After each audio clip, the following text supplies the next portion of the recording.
صلی وسلم علی سیدنا و مولانا محمد رسول النبی الامین المکین الحنین الکریم الرؤوف الرحیم اما بعد اعوذ باللہ من الشیطان الرجیم بسم اللہ الرحمن الرحیم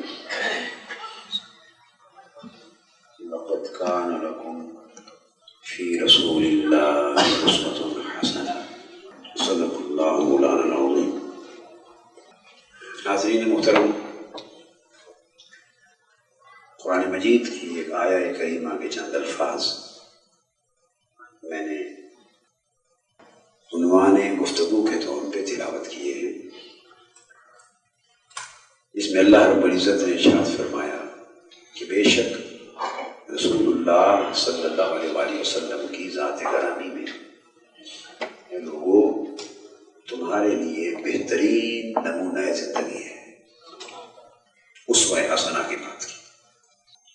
یہ وہ آیت کریمہ ہے جس کی بنیاد پر ہم اور پوری امت مسلمہ حضور علیہ السلام کی سیرت طیبہ اور آپ کی حیات مبارکہ اور آپ کی سنت مقدسہ کو اپنے لیے آج تک اور قیامت تک کے لیے واجب و اطاعت اور لائق تقلید اور لائق عمل سمجھتے ہیں۔ ہم سمجھتے ہیں کہ جس طرح حضور علیہ السلام کی سیرت طیبہ کا فیض آج سے 1400 سال پہلے عالم انسانیت کو اور امت مسلمہ کو بالکل میسر آ رہا تھا، اسی طرح آپ کی سیرت طیبہ کا فیض آج بھی جاری و ساری ہے، اور ہمیں اس سے نور اور روشنی مل رہی ہے اور ملتی رہے گی۔ یہ ہمارا ایمان ہے۔ یہاں ایک سوال پیدا ہوتا ہے، اس سوال کو میں آج کی گفتگو میں ڈیل کرنا چاہوں گا، وہ ہمارا موضوع ہے۔ اس سوال مغربی تہذیب کی طرف سے، مغربی کلچر کی طرف سے، مغربی افکار و نظریات کی طرف سے، کافرانہ تھاٹس کی طرف سے سوال اٹھتا ہے مسلمانوں کے عقیدے پر، ایمان پر، اسلام پر، کہ حضور علیہ السلام آج سے 1400 سال پہلے مبعوث ہوئے، جو مسلمان نہیں ہے، جو قرآن کے تابع نہیں ہے، جو ہر چیز کو تنقید کے پیمانے پر، تجزیے کے پیمانے پر، انالیسس کے پیمانے پر، کریٹیکل اپریسیشن کے پیمانے پر، ہسٹوریکل اور سائنٹیفک تجزیات کے پیمانے پر مادی اور دنیاوی طریقوں سے بات کو سنتی، سمجھتی اور مانتی ہے، وہ عقل۔ اس کا ایک سوال ہے، ہماری نوجوان نسل کو ایسے ہی ماحول سے سامنے ہے، جو وقت آگے آ رہا ہے، پوری امت مسلمہ کو اس سوچ کا مقابلہ کرنا ہوگا۔ آپ میں سے بزرگ افراد جن کی داڑھیاں اللہ کے فضل سے اب سفید ہو گئیں اور وہ بزرگی کے دور میں داخل ہو چکے ہیں، ان کی زندگی کا بیشتر حصہ گزر گیا ہے، تھوڑا رہ گیا ہے۔ جوان جن کی زندگی کا تھوڑا عرصہ گزرا ہے اور بیشتر پڑا ہے، انہیں اسلام کے حوالے سے، اپنے عقیدے کو قائم رکھنے کے حوالے سے اس نوعیت کے چیلنج کا سامنا ہے، اور اگلی نسلیں جو آ رہی ہیں انہیں 100% ایمان اور اسلام کو بچانے کے لیے اس چیلنج کا سامنا کرنا ہے۔ یہ ہماری ذمہ داری ہے کہ آج اس وقت ہم اگلی نسلوں کو یہ ہتھیار مہیا کر دیں، ان کے ایمان کے دفاع کے اوزار ان کو دے دیں، انہیں تیار کر دیں۔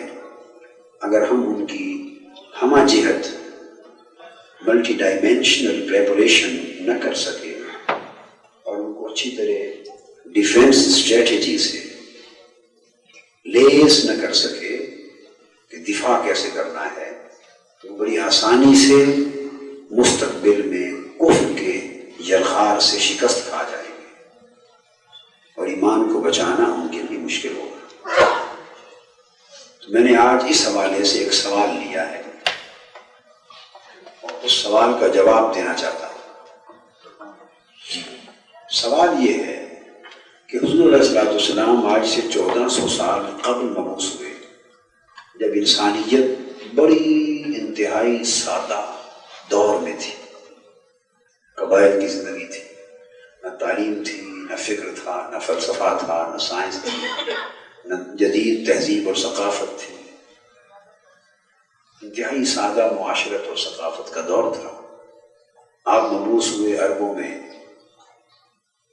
اور وہاں قبائلی نظام تھا، بدو اور صحرائی لوگ آباد تھے۔ اس وقت حکم ہوا کہ حضور علیہ السلام کی حیات طیبہ میں تمہارے لیے نمونہ کامل ہے۔ پھر 14 صدیاں بیت گئیں، زمانہ بیت گیا، اس میں طرح طرح کی تبدیلیاں آ گئیں، علم فن ترقی کر گیا، افکار اور نظریات ترقی کر گئے، تہذیب اور ثقافت میں تبدیلیاں آ گئیں، سائنس آ گئی، ٹیکنالوجی آ گئی، نئے فلسفے آ گئے، نئے سیاسی دور آ گئے، معاشی اقتصادی تصور آ گئے، بین الاقوامی طور پہ زندگی کہیں کی کہیں جا پہنچی۔ جنہیں روئے زمین پر چند میل آگے کی خبر نہیں ہوتی تھی، جن لوگوں کو آج وہ چاند تک جا پہنچے، مریخ تک جا پہنچے، یعنی پست و بالا کائنات کی ساری وسعتوں کو انہوں نے اپنے کنٹرول میں لے لیا، اور کائناتی توانائیوں کو وہ اپنے استعمال میں لا رہے ہیں۔ دنیا اتنی بدل گئی، انسان بدل گیا، حالات بدل گئے، تو اتنی بڑی تبدیلیوں کے آ جانے کے بعد بھی یہ کیسے ممکن ہے کہ ایک ذات مبارک جو 1400 سال انتہائی سمپل کلچر میں آئی تھی، اس کی سیرت طیبہ اور تعلیم آج بھی اسی طرح جاری و ساری اور کامل و اکمل رہے۔ آپ ایک سوال کو سمجھ لیں، اور آنے والے زمانوں میں بھی وہ کامل و اکمل رہے۔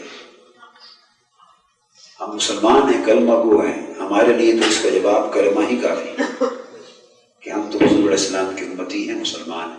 ہمارا جواب تو اتنا ہی کافی ہے، مگر جو وقت آ رہا ہے اور آ چکا ہے وہ اس جواب کو نہیں مانتے، وہ اس جواب کو اولاد نہیں مانتی۔ ماں باپ مانتے ہیں، ان کے لیے کلمہ کافی ہے، اولاد کے لیے کافی نہیں ہے، چونکہ وہ اسکول کالج جا کر کچھ نئی چیزیں جب لے کے آتے ہیں تو وہ ان پیمانوں پر جواب چاہتے ہیں، اور ہم انہیں اس پیمانے پر جواب دینے کے لیے تیار نہیں۔ یہ جو مولانا حافظ خوشبخت الرحمان صاحب نے جو واقعہ سنا دیا، ہماری زندگی تو ایسے ہزارہ واقعات سے بھری پڑی ہے۔ بنیادی جسٹ اس میں مغز یہی تھا کہ لوگوں کو یہ سمجھ نہیں آ رہی کہ اپنے مکان کا دفاع دشمنوں سے کرنا ہو تو اندر ہو کے بند کر کے کمرے اندر کھڑے ہو کے کیا جاتا ہے کہ باہر سے کیا جاتا ہے۔ حملہ باہر سے ہو رہا ہے، ہم ہتھیار لے کے اندر کھڑے، فوجیں باہر سے یلغار کر رہی ہیں، اور ہم اپنے پرانے اوزار لے کر استرے، چھریاں، وہ وٹیاں اس پر استرے تیز کر رہے ہیں، چھریاں، ان چیزوں کو رکھ کر تو تیز کر کے اوزار اندر مسلح ہو کر کھڑے ہیں۔ اسلام پر، ایمان پر، دین پر، امت پر حملے کہیں کے کہیں اونچے ہو چکے ہیں، اور ہم ان کا دفاع کرنے کے لیے وہ سامان لیے پھرتے ہیں جو آج سے 300 سال پہلے کے لیے کافی ہے، 100، 200، 300 سال کے لیے کافی تھا۔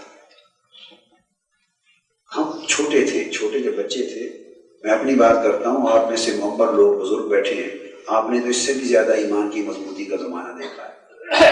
ہم نے بچپن میں وہ زمانہ دیکھا ہے کہ ایک آدمی علاقے سے حج کے لیے چلتا تھا نا تو ہزار آدمی پھولوں کے ہار لے کے اسٹیشن پر اسے چڑھانے آتے تھے، اور وہ مولود کہتے تھے، مولود کرتے تھے، نعت پڑھتے تھے، پتہ نہیں بڑے خاص پیارے شعر ہوتے تھے، درد و سوز والے، حضور علیہ السلام کی بارگاہ سے خطاب کرتے تھے۔ پھر حاجی حج کر کے آتے تھے تو پورا علاقہ، آدھا شہر ریسیو کرنے جاتے تھے، اور پھر میں بچہ تھا، ہم دیکھتے تھے کہ کئی راتیں عشاء کے بعد لوگ جب گھٹا لگا کے ان کے پاس بیٹھتے اور کہتے تھے اچھا بھی مدینہ پاک کی کوئی بات سناؤ، تو مکہ معظمہ کی، اللہ کے گھر کی بات سناؤ، روزے کی بات سناؤ، عربوں کی بات سناؤ۔ ایک ذوق تھا، ایمان تازہ تھا، تو محبوب کے دیار کی باتیں سننے کے لیے بھی لوگ بیٹھے ہوتے۔ اب گلی سے 10 حاجی جا رہے ہیں، آ رہے ہیں، کسی پڑوسی کو یہ خیال ہی نہیں ہے کہ یہ کہاں سے ہو کے آیا ہے، کہاں جا رہا ہے۔ علامہ اقبال نے ایک شعر کہا ہے کہ نہ وہ عشق کی رہی گرمیاں، نہ وہ حسن میں رہی شوریاں۔ میں رہی گرمیاں، نہ وہ حسن میں رہی شوخیاں، نہ وہ غزنوی میں تڑپ رہی، نہ وہ خم ہے زلف ایاس میں۔ یوں لگتا ہے جیسے ایمان کا زمانہ بیت گیا، ہم تو دور کفر میں رہ رہے ہیں، جذبات ٹھنڈے ہو گئے، ایمان کی شمعیں بجھ گئیں، روحانی رشتے کٹ گئے، ایمانی قدریں مٹ گئیں، اس کی بندگی کے حیا ختم ہو گئے۔ گلی سے کوئی جوان گزرتا نہ کسی محلے سے تو ننگے سر گزرنے کا تصور نہیں کرتے تھے۔ کوئی بزرگ آ رہا ہوتا تو سر پہ کپڑا لے لیتے تھے، بزرگ آ رہا ہے۔ یعنی ہیومن لیول پر، سوشل لیول پر، ریلیجس لیول پر، اسپرچل لیول پر، کلچرل لیول پر ویلیوز تھی۔ آج ان کا تصور کریں اور بچوں کو سنائیں تو ہنسیں گے، تو کہیں گے کیا یہ پاگلوں کا زمانہ تھا؟ عجیب زمانہ تھا۔ زمانے بدل گئے۔ جو زمانہ بدلتا ہے پیمانے بھی بدلتے ہیں، حملے بھی بدلتے ہیں، تو دفاع کے تقاضے بھی بدلنے چاہیے۔ جن لوگوں کی بات کی اور بعض علماء اور فتوے لگاتے اور پریشان ہوتے، وہ پرابلم یہ ہے کچھ ہمارا اختلاف نہیں کسی سے، کوئی جھگڑا نہیں، فرق صرف اتنا ہے، میں کہتا ہوں کہ آپ صدی دو صدیاں پیچھے رہ رہے ہیں، ہم 20ویں صدی میں پہنچ چکے ہیں۔ اس زمانے کی بات کرتے ہو ایمان کے دفاع کے لیے جن ہتھیاروں سے 50 60 100 سال پہلے آسانی سے ہو جاتا تھا، آج ان اوزاروں سے نہیں ہو رہا۔ آج دفاع اسی ایمان کا کرنا ہے مگر اوزار نئے بنانے ہیں۔ آج آپ F-10 مانگتے ہیں، F-16 مانگتے ہیں، آج نیوکلیئر پاور کی جنگ آ گئی، آج ہر کوئی ایٹامک انرجی اور نیوکلیئر انرجی کی بات کر رہا ہے، آج اس کے بغیر کوئی چارہ نہیں رہا۔ پہلے توپوں سے بھی کام چلتے تھے، ٹینکوں سے بھی چلتے تھے، گولوں بارودوں سے، بندوقوں سے، پسٹل سے بھی چلتے تھے۔ اب تو 10 برس لڑائی میں پسٹل کچھ نہیں بچا، اب تو کلاشن کوفیں آ گئی، اور کلاشن کوف بھی پیچھے رہ گئی ہے، خدا جانے اس سے آگے کیا کیا مشینیں آ گئی۔ مقصد بات کہ جس طرح زمانہ کلچرل لیول پہ ترقی کر رہا ہے، اس طرح زمانہ انٹلیکچوئل لیول پہ بھی ترقی کر رہا ہے، دماغی، فکری، عقلی سطح پر۔ اور انٹلیکچوئل ایڈوانسمنٹ نے عالم کفر کو بہت آگے کر دیا ہے، اور جو اعتراض اسلام پر اور دین پر اور آقا علیہ السلام کی سیرت پر اٹھ رہے ہیں، ان اعتراضات کا 100 سال پہلے کوئی تصور بھی نہیں تھا۔ تو وہ آج کے اعتراضات کا رد کرنے کے لیے وہی اوزار ہونے چاہیے جن اوزاروں سے وہ حملہ آور ہو رہے ہیں۔ تو بندوق کا جواب بندوق سے ہو سکتا ہے، چھری سے نہیں ہو سکتا۔ توپ کا جواب توپ سے ہوگا، پسٹل سے نہیں ہوگا۔ ٹینک کا جواب ٹینک سے ہوگا، کریفٹس کا جواب پھر کریفٹ سے ہوگا۔ تو یہ صرف اتنا بنیادی فرق ہے۔ یہ میں سمجھتا ہوں کہ آج جن علماء کو بات سمجھ نہیں آتی اور وہ الٹی سیدھی باتیں کرتے ہیں، یہ ان کی نادانی ہے، ناسمجھی ہے اور کچھ نہیں۔ 20 سال بعد، 25 سال بعد وہ 100% ساری بات سمجھ جائیں گے اور وہی کہیں گے جو میں کہہ رہا ہوں سچ۔ مگر پھر کبھی دکھ ہوتا ہے کہ 20 سال بعد سمجھے تو کیا سمجھے جب چڑیاں چگ گئی کھیت، اس وقت تو بچے گا کچھ نہیں، اس وقت سمجھنا کام نہیں آئے گا۔ ضرورت ہے کہ آج ہم جائزہ لیں کہ ہمارے دین پر، ایمان پر، امت پر، نسل پر کیا بیت رہا ہے، اور ہم نے اس سے ٹکر لینی ہے عالم کفر سے اور کافرانہ افکار کی الغار سے، اور کن بنیادوں پر ٹکر لینی ہے۔ زمانہ بہت آگے جا چکا ہے اور ہم آج بھی خالی فتوے کی زبان میں بات کرتے ہیں۔ فلاں کو کافر کہتے ہو، فلاں کو کہتے ہو کافر، فلاں کو کہتے ہو، فلاں کے پیچھے نماز ہوتی ہے، فلاں کے بھائی یہ 2 باتیں جس سے ہم آگے نکلنے کو بھی ابھی تیار نہیں، ان سے آگے نکلنے کو بھی تیار نہیں۔ لوگ چاند اور مریخ تک جا پہنچے اور کہیں سے کہیں جا پہنچے، ہم 1-2 مسائل کے اندر ہی ابھی پڑے ہوئے ہیں۔ اللہ کے بندو، دین اس کے علاوہ بھی بہت کچھ ہے، اور نوجوان نسل کو تو ان مسائل سے دلچسپی کوئی نہیں۔ کون کافر ہے، کس نے کیا لکھا، کون جہنم میں گیا، جانے اس کی بلا، نوجوانوں کو کیا غرض اس۔ میں ساؤتھ افریقہ گیا، کچھ مولانا صاحبان وہاں پہنچ گئے، انگریز، ساؤتھ افریقہ انگریز ہے، انگریز لوگ ہیں، ان کو تو 300 سال سے زبان بدل گئی، انگریز ہے، ان کی بیک گراؤنڈ انڈین تھی، اب تو ان کے انگریز ہیں۔ مولانا صاحب پہنچ گئے، مجھے کہا خطاب کے لیے، میں کہنے لگا فلاں فلاں کو کافر مانتے ہیں کہ نہیں مانتے؟ میں نے کہا یہ ان غریبوں نے کیا قصور کیا ہے، آپ انڈیا سے ان کو یہی تبلیغ کرنے کے لیے چل کے آئے، ان کے بچے عیسائی لڑکیوں کو لے کے نکل رہے ہیں، ان کی بیٹیاں عیسائی لڑکوں کے ساتھ جا رہی ہیں، نمازیں چھوڑ گئے ہیں، دین چھوڑ گئے ہیں، ان کا ایمان ایٹ سٹیک ہے، ان کو دین اور ایمان کے بچانے کی فکر ہے، آپ ابھی اسی فتوے پر ہی چل رہے ہیں۔ یہ فتوے وہیں کرتے رہے، مگر ان غریبوں نے کیا قصور کیا ہے جو یورپ میں، جو آسٹریلیا میں، جو امریکہ میں، افریقہ میں رہ رہے ہیں، نیو ورلڈ میں، ماڈرن کلچر میں، ان کو تو دین ایمان کا پیغام دو ان کی ضرورت کے مطابق، باقی باتیں اپنے گھر کی ہے وہاں کرتے رہے۔ بس اتنی سی بات ہے۔ اللہ رب العزت ہمارے حال پر اور پوری امت محمدی صلی اللہ علیہ وسلم پر کرم فرمائے۔ تو سوال آپ سمجھ گئے کہ جب زمانہ اتنا بدل گیا تو سوال ایک کفر کی طرف سے سوال ہے، ایک عقل مادی کا سوال ہے، اور ہم سے پوچھا جاتا ہے کہ یہ سیرت ایک ہی، آپ یعنی نئی نئی پرسنالٹیز آ گئی دنیا میں، یہ بش کا دور ہے، یہ کلنٹن کا دور ہے، یہ فلاں کا دور ہے، یہ فلاں کا دور ہے، آپ ان ساروں کو نگیٹ کر کے 1400 سال پہلے کی اپنے نبی کی سیرت کو آج کے لیے بھی تازہ سمجھتے ہیں۔ اس کی وجہ کیا ہے؟ What is the reason? What are the arguments? What are the bases of this faith?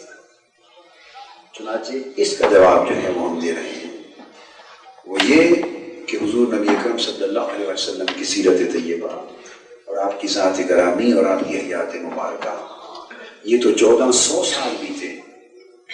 حق یہ ہے کہ 14 کروڑ 100 سال اور 14 ارب 100 سال بھی بیت جائیں، قیامت کے دن تک ساری صدیاں ہی گزر جائیں، ہر ایک کی سیرت پرانی ہو جائے گی، مگر سیرت مصطفیٰ کبھی پرانی نہیں ہوگی۔ وہ قائم اور دائم اور تر و تازہ رہے گی، وہ کبھی نہیں گزرے گی، وہ پرانی نہیں ہوگی، وہ ہمیشہ ورکیبل رہے گی، پریکٹیکیبل رہے گی، ہمیشہ ماڈرن رہے گی۔ ہر نیا وقت گزرنے کے بعد پرانا ہو جائے گا، جو آج نیا ہے وہ کل پرانا ہو جائے گا، ہر نیا پرانا ہو جائے گا، مگر حضور کا زمانہ ہمیشہ زمانہ ہی رہے گا، وہ کبھی پرانا نہیں ہوگا، وہ تازہ اور تر ہی رہے گا، اور تابندہ و زندہ ہی رہے گا۔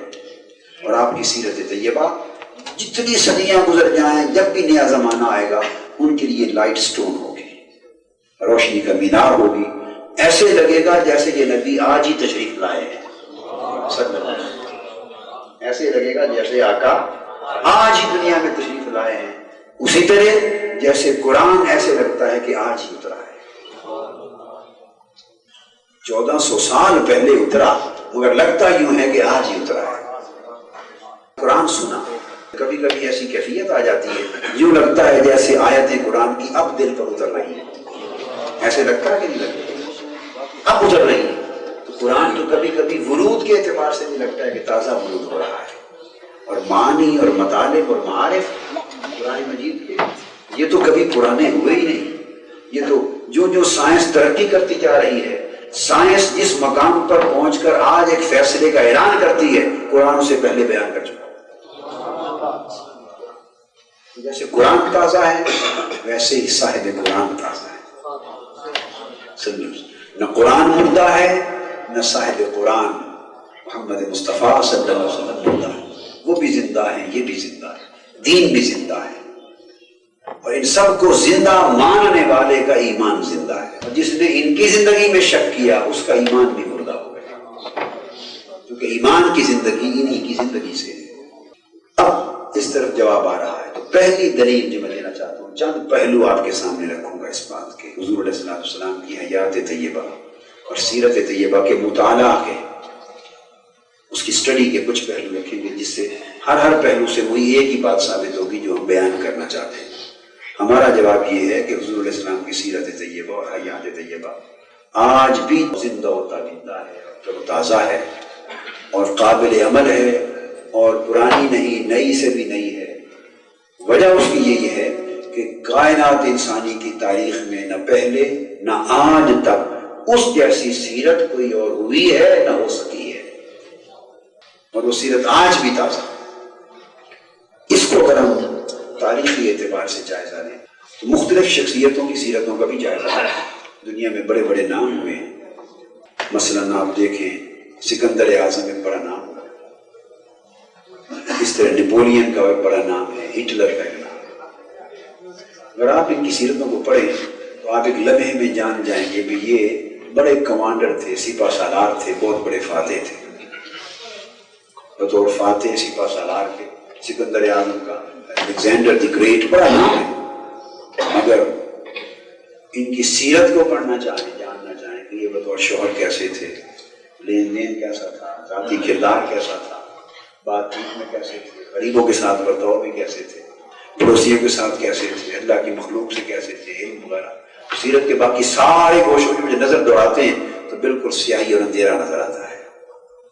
تو وہ مونو ایسپیکچوئل پرسنالٹی، یہ جو شخصیت ہے ایک گوشہ اس کا ہے اور بقایا کوئی گوشے نہیں ہے، لہٰذا ایسی سیرت لائق تقلید نہیں ہو سکتی۔ وہ ایک کمانڈر کے لیے، جرنیل کے لیے تو دلچسپی کا باعث ہو سکتی ہے، جرنیل کے لیے، ایک جنرل کے لیے دلچسپی کا باعث ہو سکتی ہے اس اسٹڈی کرے، مگر کامن پوری مین کائنڈ کے لیے کوئی دلچسپی کا باعث نہیں۔ اسی طرح آپ دیکھیں، آپ گوتم بدھ کو لے لیں، مہاویر سوامی کو لے لیں، ان کی بڑی بڑی عبادتیں، ریاضتیں، ان کے مراقبے، مجاہدے، یہ دیکھیں تو اس اینگل میں تو ایک نمایاں ان کے اندر بڑا پہلو آتا ہے، مگر زندگی کے دوسرے گوشے دیکھیں تو عملی زندگی سرے سے نہیں، زندگی چھوڑ کے غاروں میں بیٹھے ہوئے۔ اب غاروں میں بیٹھے ہوئے آدمی کی زندگی دنیا میں رہنے والا کیا ہے؟ جواب زیرو آ گیا، جواب ایک گوشے میں ایک ان کی نمایاں کارکردگی، ایک کیپیبلٹی، ایک اچیومنٹ، ایک اٹینمنٹ ہے، but that is not workable, that is not practicable. We can't follow this pattern of life. جنہوں نے جنگلوں غاروں میں جا کے کرنا ہو روحانی ریاضت کا کام، وہ تو کچھ پڑھ لیں گے کہ چلو وہ کیسے کرتے تھے، مگر اس سے زیادہ زندگی کی کوئی رہنمائی نہیں۔ پھر آپ افلاطون کو دیکھیں، پلیٹو ہے، ارسطوٹل ہے، ارسطو بڑے فلسفی اور حکمت والے تھے، مگر ان کی زندگی کے باقی عملی گوشوں کو دیکھنا چاہیں کچھ پتا نہیں چلتا۔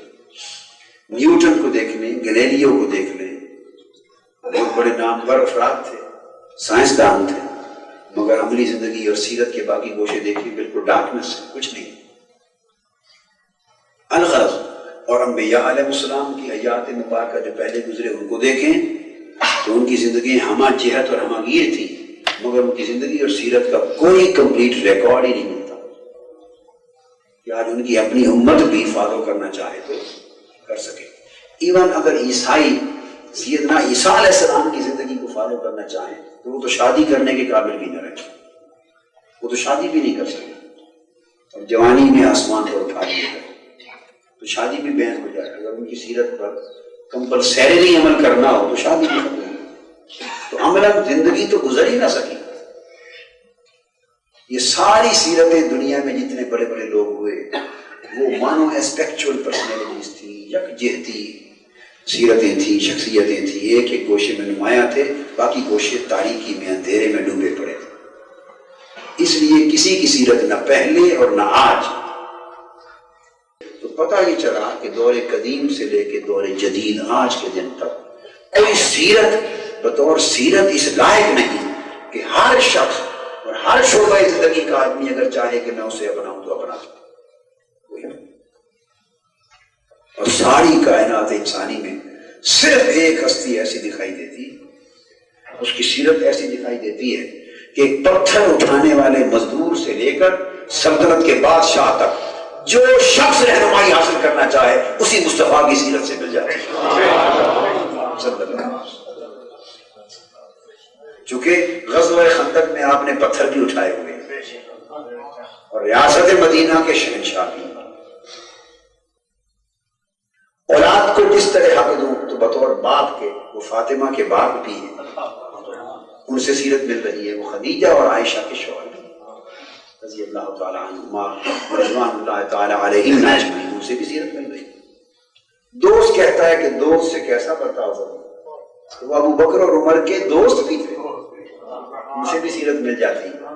آقا چاہتا ہے کہ میں اپنے نوکروں اور غلاموں سے کیسا برتاؤ کروں، تو وہ بلال حبشی کے آقا بھی ہیں، ادھر سے بھی رہنمائی مل رہی ہے۔ تاجر چاہتا ہے کہ میں تجارت ایمانداری سے کروں تو کیسے رہنمائی ملے، تو وہ شام کی منڈیوں تک تجارت کرنے والے بھی ہیں، بھی رہنمائی مل جاتی ہے۔ ایک جج بن گیا، وہ کہتا ہے کہ میں جج بنا ہوں، میں انصاف کے فیصلے کروں، مجھے کوئی رہنمائی ملے، تو آقا جج اور منصف بھی ہے۔ جنگجو کمانڈر سپہ سالار چاہتا ہے کہ مجھے کوئی رہنمائی ملے تو سپہ سالار بھی ہے، پولیٹیشین چاہتا ہے تو وہ اسٹیٹمنٹس بھی ہے، مبلغ چاہتا ہے تو وہ مبلغ اور داعی بھی ہے، عالم چاہتا ہے وہ عالم و عارف بھی ہے، استاد اور پیر و مرشد چاہتا ہے کہ مجھے کوئی رہنمائی ملے تو وہ ساری کائنات کے پیر و مرشد اور استاد و مربی بھی ہے۔ الغرض جس بھی شعبہ زندگی سے اور ایک بچہ چاہتا ہے، چھوٹا بچہ، کہ میں بچپن اپنا بڑا پاکیزہ اور خوبصورت کر لوں، مجھے رہنمائی کہاں سے ملے؟ تو ہم اسے کہتے ہیں بیٹے بنو سعد کی بستی میں حضرت حلیمہ کے گھر چلے جا، وہاں آقا کا بچپن دیکھ لے، اس طریقے کو اپنا لے، آقا کا بچپن دیکھ لے۔ بچپن میں بھی ان کی سیرت تھی، کیا بچپن میں بھی یہ سیرت تھی۔ حضرت حلیمہ سعدیہ رضی اللہ تعالیٰ فرماتی ہیں کہ میں جب حضرت آمنہ رضی اللہ تعالیٰ کی گود سے لے کر بنو سعد پہنچی تو میں نے دودھ دیا، ویسے تو چھاتی ان کی سوکھی ہوئی تھی، دودھ کبھی کا ختم ہو گیا تھا، اور فرماتی ہیں بس گود میں اٹھانے کی دیر تھی تو دودھ نے چشموں کی طرح ابلنا شروع کر دیا۔ یہ فیض تھا آقا ہے دو جہاں۔ کہتی میں نے اپنے دائیں پستان کی طرف آپ کا چہرہ مبارک لگایا، آپ نے دودھ پی لیا، آپ نے پھر اپنا منہ مبارک ہٹایا، میں نے سمجھا کہ شاید ادھر دودھ کم ہو گیا ہے، بائیں پستان پر دوبارہ لگانے کی کوشش کی، کہتی میں کوشش کرتی رہ گئی، ادھر آپ نے چہرہ پاک لے کر ہی نہیں گئے، اور مہینہ گزر گیا، 2 مہینے گزر گئے، کبھی بھی دوسرے پستان سے نہیں پیتے تھے۔ تب جا کے مجھے پتا چلا کہ چونکہ ایک اور بھائی رضائی بھائی عبداللہ بھی تھا تو ایک پستان سے خود پیتے، ایک پستان اپنے بھائی کے لیے چھوڑ دیتے۔ اس عمر میں ہے کسی کی کوئی سیرت؟ بچوں کو تو شعور ہی کوئی نہیں، اس کے آپ بکری کے پستان پہ لگا رہے ہیں، وہ بھی چوسنا شروع کر دے گا، بچے کو کیا سمجھے؟ یہ بھی ایک سیرت ہے۔ اور بچپن کا دور ہے تو کپڑا بھی اوپر ننگا نہیں ہونے دیتے، حجاب بھی ہے، شرم بھی ہے، حیا بھی ہے، تقدس بھی ہے، سخاوت بھی ہے۔ مقصد بات کا یہ ہے کہ بچپن سے لے کر سیرت ہے، یعنی بچپن میں حضرت حلیمہ سعدیہ رضی اللہ تعالیٰ عنہ کی بیٹی شیمہ ان کا نام، وہ حضور علیہ السلام کو اٹھا کے ہر وقت پھرتی رہتی تھی، بچپن میں اٹھا کے پھرتی تھی، گود میں لیتی تھی، لوریاں دیتی تھی آقا۔ سیرت کی کتابوں میں لوریاں بھی درج ہیں ان کی، میں نے اپنی سیرت رسول کی جلد اول میں ان کی اور حلیمہ سعدیہ کی لوریاں بھی جمع کی ہیں، جو وہ لوریاں دیتی تھی نا عربی میں، وہ بھی جمع کی ہیں پڑھنے والی۔ تو آقا کو 4 سال تک اٹھایا، کھلایا، پیار کیا، وقت گزر گیا، حضور علیہ السلام واپس تشریف لے گئے، زمانہ بیت گیا، 60 برس عمر مبارک ہو گئی، 60 برس۔ غزوہ حنین ہوا، غزوہ حنین ہوا، مکہ میں تھے، تو حنین میں جب جنگ ہوئی تو یہ جو بنو حوازن کی بستیاں تھیں بنو سعد میں، یہ اسی حنین کی جنگ میں آ گئی۔ تو حضور علیہ السلام کے جو رضائی ننیال تھے نا، سمجھ لیں، حلیمہ بی بی حلیمہ سعدیہ کا خاندان، اس خاندان سے مسلمانوں کی جنگ ہو گئی غزوہ حنین میں، بڑی زوردار جنگ ہوئی، بڑی زوردار، اور بالآخر بنو سعد کے، بنو حوازن کے، بنو بکر کے سارے قبائل پکڑے گئے، اور کئی ہزار کی تعداد میں، کم و بیش 6 یا اس سے زائد 6000 کے لوگ جنگی قیدی بنا کر مکہ لائے گئے۔ ان کو شکست ہو گئی، اسلام جیت گیا، ہزارہ افراد جنگی قیدی بن کے مکہ آ گئے۔ جب جنگی قیدی ہو گئے تو حضور علیہ السلام کو پتا تھا کہ یہ جو بستی جہاں میری جنگ ہوئی ہے، میرا بچپن یہاں گزرا ہے، یہ میری رضائی اماں حلیمہ سعدیہ کا گھر ہے، ادھر علم تھا۔ جنگ ختم ہو گئی، آپ 1 مہینہ یا 20 دن کے لگ بھگ کسی کو بتائے بغیر چپکے سے وہیں بیٹھے رہے، واپس نہیں مڑتے تھے۔ اب میں آپ کو سیرت کی بات بتا رہا ہوں، سیرت کیا ہے دنیا کا کوئی شخص جو کسی کی بھی اینگل میں ایسی سیرت دے سکے تو کس کی سیرت کو اپنایا جائے سوائے سیرت مصطفیٰ کے؟ 20 دن مہینہ جنگ ختم ہو گئی، فوجیں لے کر وہیں بیٹھ کے رہے، آپ باقی لوگوں کو بھیج دیا، بیٹھے رہے۔ لوگوں کو سمجھنا ہے کہ جنگ تو ختم ہو چکی، قیدی ہو گئے، تو بیٹھے کیوں ہیں؟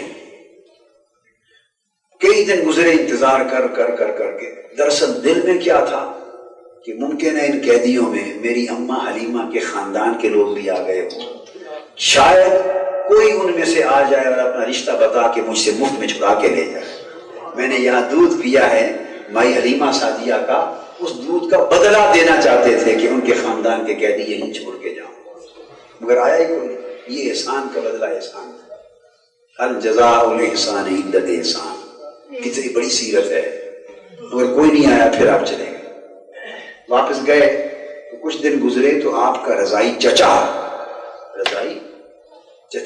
یعنی آپ کے رضائی جو والد تھے حارث حلیمہ سعدیہ کے شوہر، ان کا بھائی وہ بھی وہیں تھا، رہا ہوا۔ اس نے آ کے آپ کو بتایا کہ حضرت حلیمہ سعدیہ کے خاندان کے کئی لوگ، آپ کی پھوپھیاں اور خالائیں، کئی عورتیں مرد گرفتار ہیں۔ آپ نے ان کو بلایا، پتہ چلا کہ کافی سارے اس خاندان کے گرفتار ہیں۔ پوچھا تم لوگ اس وقت کیوں نہیں آئے؟ میں تو تمہارے انتظار میں ہی بیٹھا رہا تھا، بس وہ ڈرے ہوئے تھے، پتہ نہیں کیا ہو، نہیں آئے۔ تو آپ نے فوری طور پہ فرمایا کہ اب تو جنگی قیدی سارے تقسیم کر دیے گئے فوجیوں میں۔ اس زمانے پرزنرز آف وار جو ہوتے تھے، اسٹیٹ کسٹڈی کا ارینجمنٹ اتنا نہیں تھا نا، کہ وہ جیل خانے نہیں تھے کہ ان کو بند رکھیں، وہ پھر فوجیوں کو پرسنل کسٹڈی میں ٹرانسفر کر دیتے تھے۔ وہ تو پرسنل کسٹڈی میں ٹرانسفر ہو گئے، تقسیم ہو گئے۔ اب اتنا ہے کہ میرے اور خاندان قریش اور بنو ہاشم کے پاس جو ہیں، ہم سارے چھوڑ دیتے ہیں۔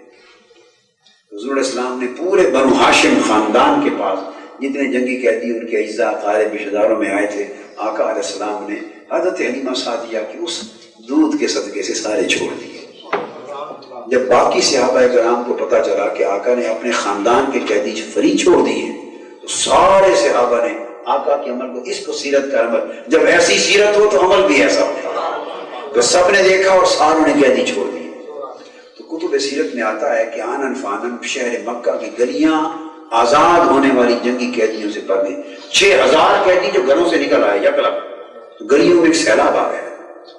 جب آزاد ہوئے تو ان میں ایک خاتون بھی آئی، حضور علیہ السلام کے پاس لے جایا گیا، ضعیف خاتون تھی، ضعیف علوم، پاس لے جایا گیا اور آپ نے دیکھا، پوچھا تو انہیں بتایا کہ یا رسول اللہ، یہ خاتون آئی ہے، کہتی ہے میرا نام شیمہ ہے، میں بی بی حلیمہ سعدیہ کی بیٹی ہوں۔ بس ان کا نام سنا، آقا ہے تو جہاں کھڑے ہو گئے، بہن تھی، اٹھا کے کھلاتی تھی، ڈوریاں دیتی تھی، اٹھ کے کھڑے ہو گئے اور حضور علیہ السلام کی چشمان مقدس میں آنسو آ گئے اور 60 برس پرانی یاد تازہ ہو گئی۔ کھڑے ہو گئے، آپ نے اپنی چادر بچھا دی، اس پر بٹھایا اور بٹھا کے پوچھا کہ آپ کا کیا پروگرام ہے میری بہن؟ اگر یہاں رہنا ہے تو میرا گھر بنو ہاشم کا حاضر ہے، گھر لے لو اور یہی رہو، ہر خدمت ہم کریں گے۔ اگر خاندان میں واپس جانا ہے، تب بھی انہوں نے کہا ساری پھوپھیاں خالائیں لوگ جا رہے ہیں، واپس جاتی ہوں۔ آپ نے بکریاں، ریور، اونٹ، بہت بڑا ساز و سامان دے کر، لاد کر انعامات کے ساتھ عزت و اکرام سے ہمشیرہ کو روانہ، پھر مسلمان بھی ہو گئے، شرف اسلام بھی پائی۔ تو یہ ایک سیرت ہے، یہ ایک سیرت ہے۔ اب چونکہ بات چل پڑی، یہ بچپن کی بات کر رہا تھا کہ کس کے پاس بچپن کی ایسی سیرت ہے؟ جو سیرت بچپن میں ہے وہ حیات مبارکہ کے آخری زمانے میں، وہ بڑھاپے میں، اسی بچپن کی سیرت کا ایک واقعہ آپ کو سنا۔ امام اسقلانی نے الاستیاب میں بھی اس کو بیان کیا ہے، اور ملا جامی نے نفحات الانس میں، اور کئی کتابوں میں یہ واقعہ آیا ہے۔ بعض مورخین اس کا انکار کرتے ہیں، بعض اس کو مانتے ہیں۔ اس کے اوپر مورخین اور محدثین کی بحث ہوئی، میں اس بحث میں آپ کو نہیں الجھانا چاہتا، مگر جو محدثین اور ائمہ تاریخ اس کو مانتے ہیں، اس روایت سے آپ کو بتاتا ہوں۔ ہندوستان میں ایک جگہ ہے بٹھنڈا، جسے کہتے ہیں، بٹھنڈا سنا ہے؟ اس بٹھنڈا کے ایک صحابی تھے، یہ سنا آپ نے پہلے؟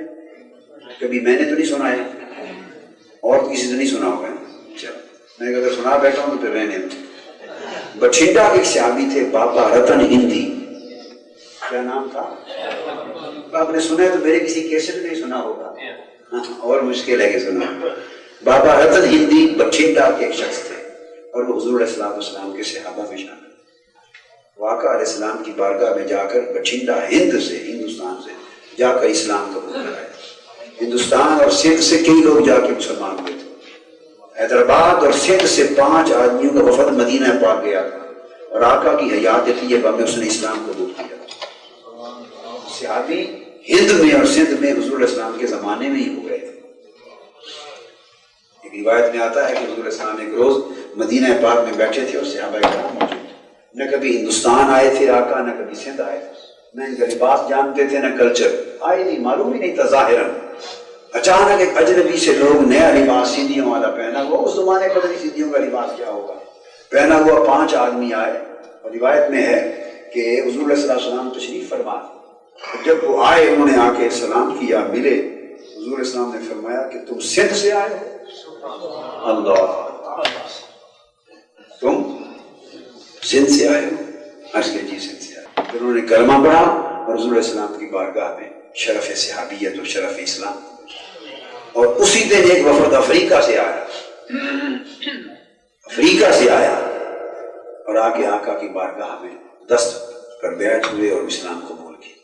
اس سے تھوڑا یہ بھی اندازہ کر لیں کہ مدینہ طیبہ کے زمانے میں افریقہ سے لے کے ہند اور سندھ تک لوگ مدینہ پاک میں پہنچ کر اسلام قبول کرنا شروع کر گئے۔ اسلام اس زمانے میں کہاں سے کہاں تک کیا پہنچا۔ یہ بات کی فتوحات مت سمجھیں کہ اسلام محمد بن قاسم لائے ہیں ہندوستان میں، نہیں، محمد بن قاسم کے آنے سے تو اسلام کی حکومت قائم ہوئی، اسلام تو آقا دو جہاں اسلام والے خود بیچ کر گئے تھے، خود لائے۔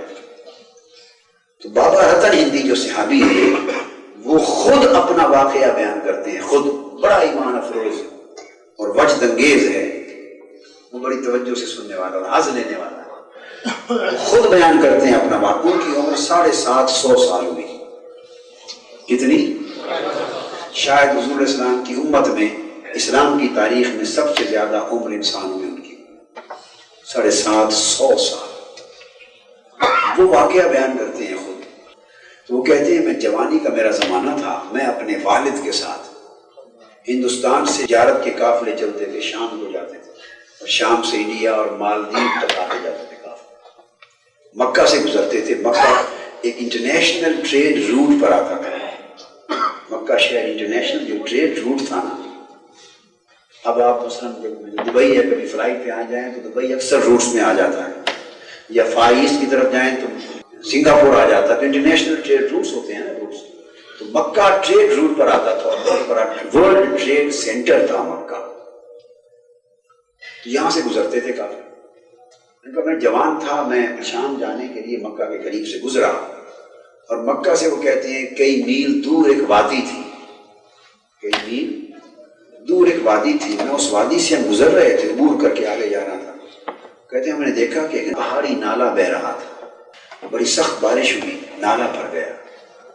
میں نے دیکھا جب ہم قریب پہنچے تو ایک چھوٹی سی عمر کا 3-4 سال کا ایک بچہ، بڑا معصوم، بڑا خوبصورت، چاند کی طرح خوبصورت چہرہ، حسین و جمیل بچہ 3-4 سال کا، وہ بکریاں چرا رہا تھا اور وہ نالے کو کراس کرنا چاہتا تھا۔ جب بارش آئی اور وہ نالا بھر گیا تو بچہ پریشان کھڑا تھا کہ میں اب بھر کے چلتے ہوئے نالے سے کیسے گزروں۔ کہتے اتنے میں ہم بھی وہیں جا پہنچے، ہم نے بھی گزرنا تھا، ہم نے اس بچے کی طرف دیکھا، ہم سمجھ گئے کہ یہ بچہ نالا کراس کرنا چاہتا ہے اور بکریاں تو گزر گئیں، یہ ذرا سوچ میں ہے۔ میں بچے کے پاس گیا اور میں نے پوچھا کہ کیا اجازت ہے تو میں آپ کو اٹھا کر نالے کے پار چھوڑ دوں؟ انہوں نے کہا چھوڑ۔ کہتے ہیں میں نے اس بچے کو اٹھایا اور نالے کے پار چھوڑ دیا، اتنا بھلا کیا اس بچے کے ساتھ، کیا اتنا بھلا کیا۔ وہ کہتے ہیں جب میں نے نیچے چھوڑا اس بچے کی زبان عربی تھی، میں ہندی تھا، زبان تو سمجھ نہیں آتی تھی مگر اتنی سمجھ میں آئی کہ اس نے مجھے دعا دی کہ اللہ تمہاری عمر دراز کرے۔ ایک بار کہا، پھر کہا اللہ تمہاری عمر دراز کرے، اللہ تمہاری عمر دراز کرے۔ کہتے ہیں کہ 7 مرتبہ اس بچے نے دعا کی۔ کتنی مرتبہ؟ ایک بار نالا اٹھا کے میں نے گزارا، 7 مرتبہ دعا ہی کرتا رہا تیری عمر دراز کرے۔ کہتے میں جوانی کا دور تھا، یہ دعا سنی، خوش ہوا کہ بچہ کتنا پیارا، کتنا خوش خلق ہے، چل رہے۔ اس کو وہ بتاتے ہیں کہ پھر اس بات کو 50 سال گزر گئے۔ کہتے ہیں بٹھنڈا میں ایک رات، 14ویں رات کا چاند چمک رہا تھا، ہم بیٹھے ہوئے تھے، اچانک ہم نے دیکھا کہ چاند کے 2 ٹکڑے ہو گئے، 2 ٹکڑے ہو گئے اور اندھیرا چھا گیا ساری کائنات میں، اور پھر آنن فانن دونوں ٹکڑے چاند کے مل گئے۔ یہ اتنا بڑا واقعہ تھا فلکی کائنات کا کہ ہم ہر آتے جاتے قافلے سے پوچھتے تھے بھئی یارو کچھ پتا تمہیں کیا ہوا؟ وہ چاند ٹکڑے ہوا تھا، کیسے ہوا، کیا ماجرا ہوا، کچھ تمہیں خبر ہو، کچھ تمہیں خبر ہو، کچھ نہیں پتا چلتا تھا۔ کہتے ہیں ایک بار عرب کے تاجروں کا ایک قافلہ وہاں سے گزرا، عرب کے تاجر، ہم نے حسب معمول ان سے بھی پوچھا وہ چاند ٹکڑے ہوا تھا، کچھ تمہیں پتا ہو؟ انہوں نے کہا ہاں، ایک محمد بن عبداللہ نامی ایک شخص ہے صلی اللہ علیہ وسلم، انہوں نے دعویٰ نبوت اور رسالت کیا ہے، اس سے ہم معجزات پوچھتے ہیں، اس رات ہم سب نے مل کر وہ جو پوچھتے ہیں وہ کر کے دکھا دیتا، پتھر کی کنکریاں لے جائیں ان سے کلمہ پڑھا لیتا، مردے ہوں ان کو جلا دیتا ہے، درختوں سے کلمہ پڑھا لیتا ہے، پہاڑوں سے درود و سلام پڑھوا لیتا ہے۔ ایک روز ہم نے کہا کہ کوئی ایسا معجزہ مانگیں اور جو اس دنیا سے نہ ہو، بالائی کائنات سے جس میں یہ عاجز ہو جائے۔ تو ہم مل کر گئے تھے، ہم نے سوچا کہ آپ پر تب ایمان لائیں گے اگر آپ اس چاند کو ٹکڑے، تو انہوں نے انگلی اٹھائی، اشارہ کیا، چاند کے ٹکڑے ہو، پھر ہاتھ ملایا، چاند مل گئے۔ یہ چاند کا ٹکڑے ہونا اس پیغمبر کے جو دعویٰ کرتا ہے نبوت پیغمبر کا، ان کا معجزہ تھا۔ بابا رضا ہندی کہتے ہیں وہ کہاں ہے، ان کو مکہ میں۔ میرے دل میں اشتیاق ہو گیا کہ زندگی پتہ نہیں بعد میں ساتھ دے یا نہ دے، میں جا کے ان کو دیکھوں اور زیارت کروں۔ کہتے بس تیاری کرتے کرتے چند سال گزر گئے، اسی بات 8-10 سال گزر گئے، لمبے سفر تھے، نہ جا سکے۔ پھر جب پروگرام بنا جانے کا اور کئی سالوں کے بعد مکہ پہنچے سفر کر کر کے پیدل، وہاں جا کے پوچھا کہ وہ پیغمبر جنہوں نے چاند کو ٹکڑے کیا تھا محمد بن عبداللہ وہ کہاں ہیں؟ تو لوگوں نے بتایا کہ وہ تو ہجرت کر کے مدینہ جا چکے۔ پھر میں مدینہ چلا گیا، مدینہ پہنچا، لوگوں سے پوچھا، انہوں نے بتایا وہ مسجد ہے، مسجد نبوی، دن کا وقت ہے، اس میں ان کے صحابی بھی بیٹھے ہوں گے حلقہ بنا کر، وہ بھی ان کے اندر بیٹھے تبلیغ کر رہے ہیں، تربیت فرما رہے ہیں وہاں چلے۔ کہ میں وہاں گیا، میری نظر چہرہ اقدس پہ پڑی اور وہ چاند سا مکھڑا میرے دل میں کھو گیا۔ میں دوڑ کے قریب پہنچا، قدم بوسی کی، اور میں نے کہا کہ میں بھی دل چاہتا ہے کہ آپ پر ایمان لاؤں اور کلمہ پڑھوں، لیکن کوئی معجزہ مجھے بھی دکھا دے، کوئی معجزہ مجھے بھی دکھا دے۔ اس وقت تو میری طرف دیکھ کے مسکرائے اور فرمانے لگے آپ کے لیے وہی معجزہ کافی نہیں جب مجھے کندھوں پر اٹھا کر نالا پار کرایا۔ نعرہ تکبیر، نعرہ رسالت، اسلام زندہ باد۔ جب نالا پار کرایا تھا تو میں نے یاد ہے 7 مرتبہ دعائیں دی تھی، اللہ تمہاری عمر دراز کرے۔ کہاں یاد ہے، میں ہر دعا پر 100 سال زندگی کی تھی، 7 مرتبہ دعائیں کی تھی، 50 سال کی عمر اس وقت تھی، اور 7 دعاؤں سے 700 برس عمر اور بھی تھی، 750 برس کی عمر میں۔ اب دیکھیے نا، میں سیرت کا ایک بیان کر رہا تھا کہ ایک بھلائی کی ہے، ہم بھی ایک دوسرے کے ساتھ اتنی اس قسم بھلائی تو کرتے رہتے ہیں۔ کوئی بڑا ہی خوش خلق ہو اور خوش اخلاق ہو تو بڑی مہربانی کرے تو تھینک یو کہہ دے، تھینک یو، شکریہ، یہ کچھ ہی کہہ دیں، اور وہ بھی 100 میں، انگریز تو 100 فیصد کہہ دیں گے، ہم تو 5 آدمی بھی کہنے تو بڑی مہربانی ہے، ہم مسلمان ہیں، ہم تو شکریہ بھی کسی کو کہنے کے روادار ہیں۔ کوئی بھلائی کرے تو شکریہ بھی کہنے کے روادار نہیں، ہم سمجھتے شاید یہ بھی ہمارا احسان ہے، اللہ کی شان ہے۔ تو ہمارا اخلاق یہ ہے، اور جب ان کو کندھوں پر اٹھا کر نالا پار کرایا، ایک بار کی دعا بھی کافی تھی، 7 بار دعائیں دیتے رہے، اور ہر دعا سے 100 سال عمر بڑھاتے رہے۔ 7 دعائیں کیا دی، 7 صدیاں عطا۔ تو یہ سیرت ہے، آقا کی سیرت تو خود ایک معجزہ ہے، اتنی ہمجہت سیرت اور اتنی کامل سیرت کائنات انسانی میں نہ پہلے کسی کو ملی، نہ آج تک ملی، نہ قیامت تک مل سکتی ہے۔ یہ وجہ ہے کہ وہ سیرت اتنی عظیم ہے کہ وہ تب بھی عظیم تھی اور اب بھی عظیم ہے، اس لیے اس سیرت کی ہر وقت ہم تقلید اور اتحاد کرتے ہیں۔ ایک اینگل ہے، ایسی ہمگیر اور ہمجہت سیرت کسی اور شخصیت کی نظر نہیں آتی۔ محاذ جنگ پر بھی آپ کامل ہیں، ریاست مدینہ کے سربراہ کے طور پہ بھی کامل ہیں، ڈومیسٹک لائف میں سربراہ خاندان کے طور پہ بھی کامل ہیں، معلم و مربی میں بھی کامل ہیں، اسٹیٹمنٹس میں بھی کامل ہیں، اسپریچول لیڈر میں بھی کامل ہیں، جس اینگل سے دیکھو کامیاب زندگی ہے۔ اور پھر دوسری بات اس سیرت کی یہ کہ جو قدم اٹھایا اپنی زندگی میں، اپنی حیات مبارکہ میں تمام تر نتائج پیدا کر کے اسے مکمل کر دیا۔ اس کے نتائج پیدا کرنا، پچھلوں پر نہیں چھوڑے۔ یہ بڑا عظیم پہلو ہے سیرت طیبہ۔ میں کل یہ پرسوں کسی جگہ یہ مثال دے رہا تھا، پرسوں غالباً، کسی طرح موسیٰ علیہ السلام کو لیں، بنی اسرائیل کو مصر سے لے کے نکلے، وہ اس وقت تو پاسنگ ریفرنس تھا، ضمن بات کی مختصر سا، آج اس کا پورا موضوع ہے، تفصیلی بات کر رہا ہوں۔ بنی اسرائیل کو لے کے نکلے، مصر سے نجات دلائی فرعون سے، نیل عبور کروایا، وادی سینا میں آئے، معجزے دکھائے، کلام اللہ کا سنایا، تورات آئی، اور سب کچھ دکھا کے امت سے کہا کہ آؤ اللہ کا حکم آیا ہے، ادخلوا الارض المقدسۃ التي كتب اللہ لكم۔ یہ جو بیت المقدس ہے، سرزمین کنعان فلسطین کا، اللہ نے ہمارے لیے مقدر کر دیا ہے، اس کی فتح اللہ نے ہمارے لیے لکھ دی ہے، آؤ میری قیادت میں حملہ کرو تاکہ یہ زمین ہم فتح کر لیں۔ کتب اللہ لکم، فرمایا اللہ نے لکھ دی ہے اس کی فتح۔ پیغمبر اپنی زبان سے فرما رہا ہے کہ فتح لکھ دی ہے۔ امت کو کہا آؤ فتح کرو، تو بات معلوم ہے امت کیا جواب دیتی ہے؟ حلوے کھانے والی امت تھی، مائدہ من و سلوہ، حلوے مرغ بٹیر کھانے والی امت۔ ہم بھی وہی کچھ ہیں، ہم بھی حلوے اور مرغ اور خوب کھانے پینے والی چوری والے مجنو ہیں، ہم بھی چوری والے مجنو تھے۔ جواب کیا دیتے؟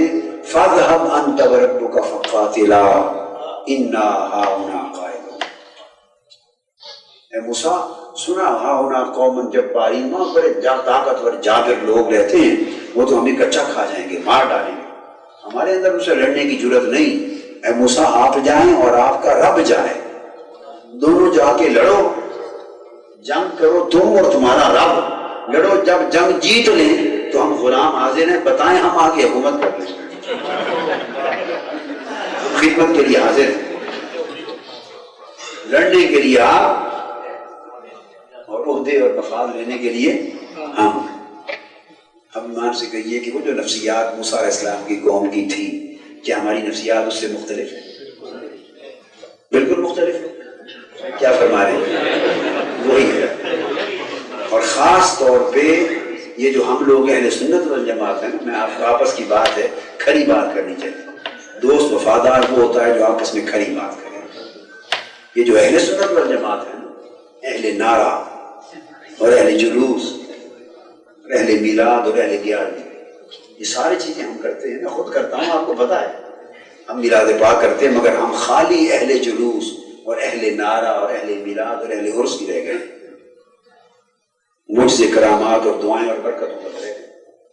جب دین کے لیے تن من دھن اور جان لٹانے اور بازی دینے اور قربانی کی باری آتی ہے، اس وقت سب چھٹی کر جاتے ہیں، جی یہ تو دوسرے کا کام، ہمیں تو آپ دعا ہی فرما دیں، ہم تعویذ لینے والے، تعویذوں والے، دعاؤں والے، برکتوں والے، دم اور تھوک مروانے والے، زیارت والے۔ کیسے جی ہم تو زیارت کے لیے آئے تھے۔ اگر کوئی کہہ دے کہ اللہ کے دین کو ہماری اور تمہاری جانوں کی ضرورت ہے، اٹھیے مستقبل جناب کریے، اپنا تن من دھن اللہ کے دین کی اس کیاری کو آباد کرنے کے لیے لگائیں، تو آئیے۔ تو کہتے ہیں جی وہ ذرا بچے چھوٹے چھوٹے ہیں، وہ ذرا دعا فرما دیں انشاءاللہ۔ یہ دعا پسند، یہ خطاب پسند، تعویذ پسند، دم پسند، برکت پسند۔ بنی اسرائیل کا یہی حال تھا، وہ دم کرواتے تھے، برکتیں چاہتے تھے اور عملی جد و جہد کرنے کو تیار۔ تو ہمارے ہاں اہل سنت پورے کے پورے بنی اسرائیل کے یوں لگتا ہے جیسے بارے سے کام لگا کرتے، دوسرے پھر بھی محنت کرتے ہیں، جاتے گھر گھر، ایک ایک دروازہ کھٹکھٹا کر کے بات پہنچاتے، ایک ایک دروازہ کھٹکھٹا کے بات پہنچاتے ہیں، اور ہم ان کے در در جا کے دروازہ کھٹکھٹانے کے مذاق اڑاتے ہیں بیٹھے، جو بستر اٹھائے پھرتے ہیں، دنیا بھر میں چلتے ہیں، جمع ہوتے ہیں، بھی کرتے ہیں، اور وہ بھی بستر یا لوٹے اٹھا کر اور دروازے کھٹکھٹا کر اتنے تھے اور پھیل کر دنیا میں سمندر بن گئے کہ نہیں بن گئے؟ اور جو سمندر تھا وہ ندی نالی بنتا جا رہا، کیونکہ ہم خطاب اور دعا کے تو، زیارتوں کے تو بڑے قائل ہیں۔ آگے جا محنت کرنی پڑ جائے، وقت کی قربانی، مال کی قربانی، دن کی قربانی، کہیں کہ نوکری سے چلو 3 دن اللہ کے دین کے لیے لگا دو، چند دن بھیجیں اپنے بچوں کو دین کی تعلیم کے لیے، افورڈ کر لیں، چند دن، ایک ہفتہ 3 دن کیمپ ہے دین کی تربیت کے لیے، آ جاؤ. نہیں جی وہ گھر میں مصروفیات مجبوریاں ہیں، دن نہیں نکال سکتے. ان کے کیسے نکلتے؟ یہ درد کی بات ہے، یہ سانس کی بات ہے. ان کے دن کیسے نکل آتے؟ وہ کیسے چل پڑتے ہیں؟ تو جو قومیں درد اپنے اندر رکھتی، جذبہ رکھتی اور اٹھ کھڑی ہوتی، دنیا کا قاعدہ ہے، وہ خواہ مسلم ہو خواہ وہ کافر ہو، اللہ اس کی محنت کو اسے پھل دیتا ہے. اور خواہ کوئی مسلمان ہو جنہوں نے محنت نہیں کرنی، لیس للانسان الا ما سعی، محنت کا پھل اللہ دیتا ہے. جب محنت ہی نہیں تو پھل کہاں سے آئے؟ نہ بیج بونا، نہ پانی دینا، نہ درخت کی دیکھ بھال کرنا، نہ محنت کرنا، اور بیٹھے ہوئے انتظار میں درود شریف پڑھ کے پھونک رہے ہیں کہ شاید پھل لگ جائے. ہمارا یہ حال ہے. سوچنا چاہیے. آج میں آقا علیہ السلام کی سیرت پاک کا تذکرہ کر رہا ہوں، ایک فکر پیدا ہونا چاہیے کہ ہم کہاں پھر رہے. تو میں یہ عرض کر رہا تھا، موسیٰ علیہ السلام کی قوم نہیں گئی، پھر موسیٰ علیہ السلام کی بعد میں وفات ہو گئی. 40 سال تک وہ قوم وہیں دھکے کھاتی رہی سینا کے صحراؤں میں. پھر یوشع بن نون کا زمانہ آیا علیہ السلام، ان کی قیادت میں پھر قوم نے حملہ کیا اور فلسطین کا. تو گویا وہ کام آگے منتقل کر گئے. عیسیٰ علیہ السلام ابھی مشن ادھورا درمیان میں تھا کہ آسمان پر اٹھائے گئے، کیونکہ وہ پھانسی دینے لگے تھے. اللہ نے آسمان پر زندہ اٹھا دیا، تو مشن آگے چلتا رہا. تو جس پیغمبر کو بھی لیں اور جس ہستی کو بھی لیں، انہوں نے کام کو شروع کیا، مگر مشن کو اپنی زندگی میں آگے ٹرانسفر کیا. حضور علیہ السلام کی سیرت پاک کا ایک عجیب اور بڑا کمال والا پہلو یہ ہے کہ آقا علیہ السلام نے جس سفر پہ پہلا قدم اٹھایا، آخری قدم بھی حیات طیبہ میں اٹھا کر گئے.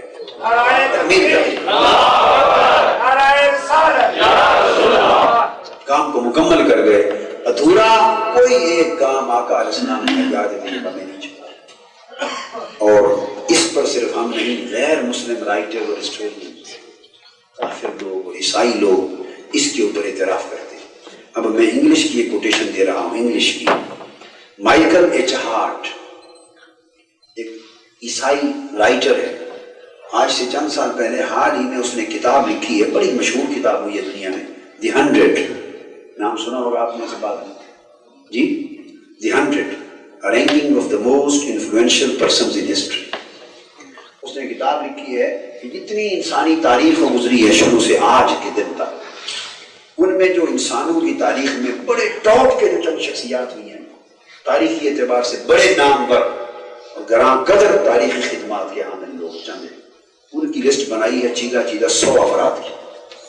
اس میں پیغمبر بھی شامل ہے، موسیٰ علیہ السلام بھی شامل ہے، لکھنے والا عیسائی ہے، اور اس لسٹ میں حضرت عیسیٰ علیہ السلام بھی شامل ہے. یاد رکھ لیں کہ عیسیٰ علیہ السلام کو وہ انسان نہیں مانتے. کیا مانتے ہیں؟ خدا مانتے ہیں، خدا کا بیٹا مانتے ہیں، خدا اور خدا کا بیٹا مانتے ہیں، گاڈ کرائسٹ مانتے ہیں. تو جسے خدا مانتے ہیں جس ذات کو، وہ بھی اس لسٹ میں شامل ہے. اور غیر مسلم ہے عیسائی، اور عالم دیکھیے اس کے اعتراف حقیقت کا کہ ان 100 افراد کی لسٹ میں سر فہرست سب سے پہلا نام محمد مصطفیٰ کا لکھا صلی اللہ علیہ وسلم. یعنی جنہیں خدا مان رہے ہیں ان پر بھی مصطفیٰ کا نام پہلے لکھا ہے. پہلا چیپٹر آقا کا قائم کیا. یہ اتنی بڑی تاریخی حقیقت اور شہادت آ گئی ہے کہ اب رہتی دنیا تک کوئی دشمن اس کا انکار نہیں کر سکتا. اب اس نے خود لکھا ہے، وہ کہتا ہے مجھے علم ہے کہ جب میں نے حضرت محمد صلی اللہ علیہ وسلم اسلام کے پیغمبر کا نام پہلے لکھا ہے، حتیٰ کہ عیسیٰ جیسس کرائسٹ سے بھی اوپر لکھا ہے پہلے، تو لوگ اعتراض کریں گے، سوال کریں گے کہ ایسا کیوں کیا ہے. لیکن وہ کہتا ہے کہ میں ہسٹورین ہوں، میری دیانت کا تقاضا ہے، کچھ اسباب ہیں جن کی وجہ سے میں مجبور تھا کہ ان کا نام سر فہرست ہے. اب میں وہ پیرا پڑھ رہا ہوں انگلش کا، دھیان سے سنیے. کہتا ہے my choice of Muhammad to lead the list of the world's most influential persons may surprise some readers and may be questioned by others, but he was the only man in history. ٹھیک ہے، مجھ پر اعتراض ہوگا، کیا کروں؟ محمد مصطفیٰ صلی اللہ علیہ وسلم تاریخ میں واحد اور یکتا انسان تھے who was supremely successful on both the religious and secular levels, جنہوں نے دنیاوی اور دینی، مادی اور روحانی دونوں سطح پر مکمل کامیابی حاصل کی. اس کامل کامیابی کا حامل انسانی تاریخ میں ایک ہی شخص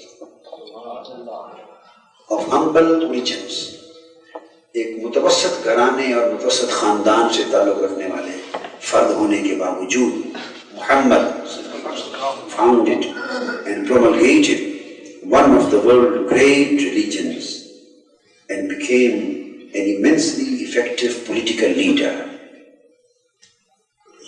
Today, 13 centuries after his death, his influence is still powerful and pervasive. It may initially seem strange that Muhammad has been ranked higher than Jesus. خود لکھتا ہے کہ ممکن ہے یہ بھی حیران کن بات لگے کہ محمد صلی اللہ علیہ وسلم کا اسم گرامی عیسیٰ علیہ السلام یسوع مسیح سے بھی اونچا رکھا گیا ہے. خود کہہ رہا ہے، کہتا there are two principal reasons for that decision. اس فیصلے کے بھی دو اسباب ہیں کہ میں نے ان کا نام حضرت یسوع مسیح سے بھی اوپر رکھا ہے. محمد صلی اللہ علیہ وسلم played a far most important role in the development of Islam than Jesus did in the development of Christianity.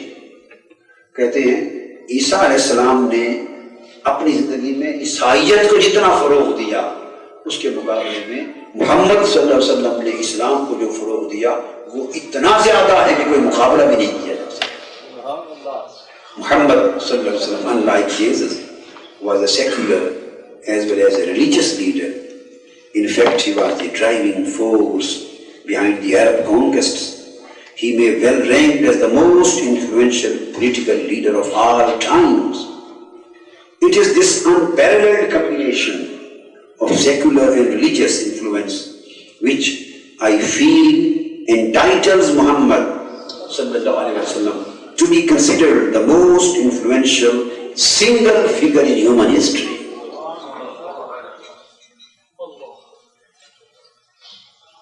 اور ایک اور رائٹر ہے، میں نے ریفرنس نکالے ہیں، آربری، A.J. آربری، معروف آدمی ہے، بڑا نامور انگریز عیسائی رائٹر ہے، اور وہ اس بنیاد کو کہتا ہے کہ when he یعنی محمد صلی اللہ علیہ وسلم died in 634 Islam was secure as a paramount religion and political system of all Arabia. اس کو ایٹیٹیوڈ پیش کرتا ہے، بہت بڑا ایٹیٹیوڈ، اور وہ کہتا ہے کہ so much so from the Atlantic coast to the border of China the call to prayer in the tongue of Mecca rang out from the minorists summoning the faithful to prostrate themselves to the Lord of the world. یہ آربری لکھتا ہے، وہ کہتا ہے یہ کمال تھا کہ Atlantic ocean کے کناروں سے لے کر بحر اوقیانوس کے کناروں سے لے کر چائنا کے بارڈر تک جب نماز کا وقت آتا تھا تو وہ کہتا اس کے الفاظ ہیں کہ مکہ کی زبان میں آواز بحر اوقیانوس سے لے کر چائنا تک ہر مینار سے گونجتی تھی. زبان مکہ کی اور گونج رہی ہے چائنا کی کناروں تک وہ آواز، اور کہتا کہ وہ ہر ایک سے آواز گونجتی تھی کہ آؤ ایمان لانے والے لوگوں، کائنات کے بادشاہ کے سامنے جھک جاؤ. یعنی اپنی زندگی میں وہ کہتا ہے کہ محمد مصطفیٰ علیہ وسلم نے اتنا بڑا عالمگیر انقلاب پیدا کر دیا تھا. The rapidity of the spread of Islam, noticeably through extensive provinces which had long been Christian, عرصہ دراز سے جو صوبے اور علاقے عیسائی تسلط میں رہے تھے، اسلام کا تیز رفتاری سے وہاں بھی پھیل جانا is a crucial fact of history which has naturally engaged the speculative attention of many critical investigators. یعنی دنیا دنگ ہے اور تاریخی تنقیدی جائزہ لینے والے لوگ حیران ہیں اور ان کی توجہ کا مرکز بن گیا ہے کہ عرصہ دراز سے جن ملکوں کا مذہب عیسائی تھا وہاں اسلام پھیلا، حضور علیہ السلام کے فیض سے، یک لفظ دین، مذہب، کلچر سب کچھ بدل گیا اور تلوار بھی نہیں چلی. تلوار بھی کسی کو مسلمان بنانے کے لیے تلوار نہیں چلی، ہاں ظلم مٹانے کے لیے چلی ہے، مگر کسی کو مسلمان بنانے کے لیے نہیں چلی۔ You should keep in your mind, dear youth, Islam was never spread by sword. It was spread by the blessings of Lord. By the blessings of the Lord, not by sword. It was spread all over the world just as the influence of the character of Muhammad, as the miracle of Muhammad, as the miraculous teachings and conduct and behavior of Prophet Muhammad, the teaching regarding the dignity of mankind, regarding the equality of mankind, regarding the social justice, socio-economic justice, the cultural value, the religious value, the spiritual value, and all of those basic fundamental principles on which the Islamic creed and culture was based. This was the real influence which imparted Islam in the hearts and souls of the people. And the whole mankind was going to convert towards Islam. حضور صلی اللہ علیہ وسلم کی سیرت طیبہ کے پہلو جو توجہ طلب عمر ہے وہ یہ آپ کی ریاستی اور سیاسی اہمیت ہے آپ کی سیرت پاک، جس کا ہم مطالعہ کرتے ہیں۔ اس وجہ سے ہم آقا علیہ السلام کی اس سیرت پاک کو 14 صدیاں بیت جانے کے بعد بھی آج کی زندہ و تابندہ سیرت سمجھتے ہیں، چونکہ تاریخ اس کی مثال آج کے دن تک پیش کرنے سے قاصر ہے۔ اور وہ یہ کہ حضور علیہ السلام نے جب مائگریٹ کیا مدینہ، ہجرت مدینہ ہوئی، تو مدینہ ایک چھوٹا سا ٹاؤن تھا۔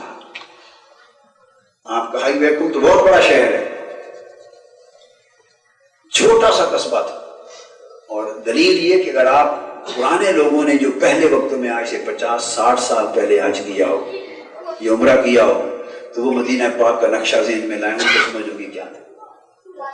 میں نے سب سے پہلے مدینہ پاک کی زیارت 63 میں کی تھی، یعنی آج سے 31 سال قبل، جب میں 11 سال میری عمر تھی، چھوٹا سا بچہ تھا۔ تو چھوٹا سا گاؤں تھا، بس مسجد نبوی تھی، ارد گرد ایک سادہ سا بازار تھا، اور ساتھ ہی آگے شار عینیہ اور سبزی منڈی تھی، اور بچہ ختم ہو جاتا۔ یاد ہے آپ کو جو پرانے وقتوں میں گئے، چھوٹا سا قصبہ۔ تو 1400 سال پہلے ایک چھوٹا سا قصبہ تھا، اور کھجوروں کا شہر کہتے تھے اس کو، بس کھجوروں میں چند گھر تھے، اور وہ مدینہ کہلاتا تھا۔ بڑی امپورٹنٹ بات سمجھنے والی ہے، اس قصبے میں حضور علیہ السلام نے ہجرت کے بعد تشریف لائے اور اسے اسلامک اسٹیٹ ڈکلیئر کیا۔ ایک قصبہ اسلامک اسٹیٹ بنا، یہ اسلامی ریاست ہے۔ یہودی اس کو اپنی ریاست بنانے والے تھے، اور ایک اپنے آدمی کو اس کا ہیڈ بادشاہ ڈکلیئر کر رہے تھے، رسم تاج پوشی ہونے والی تھی۔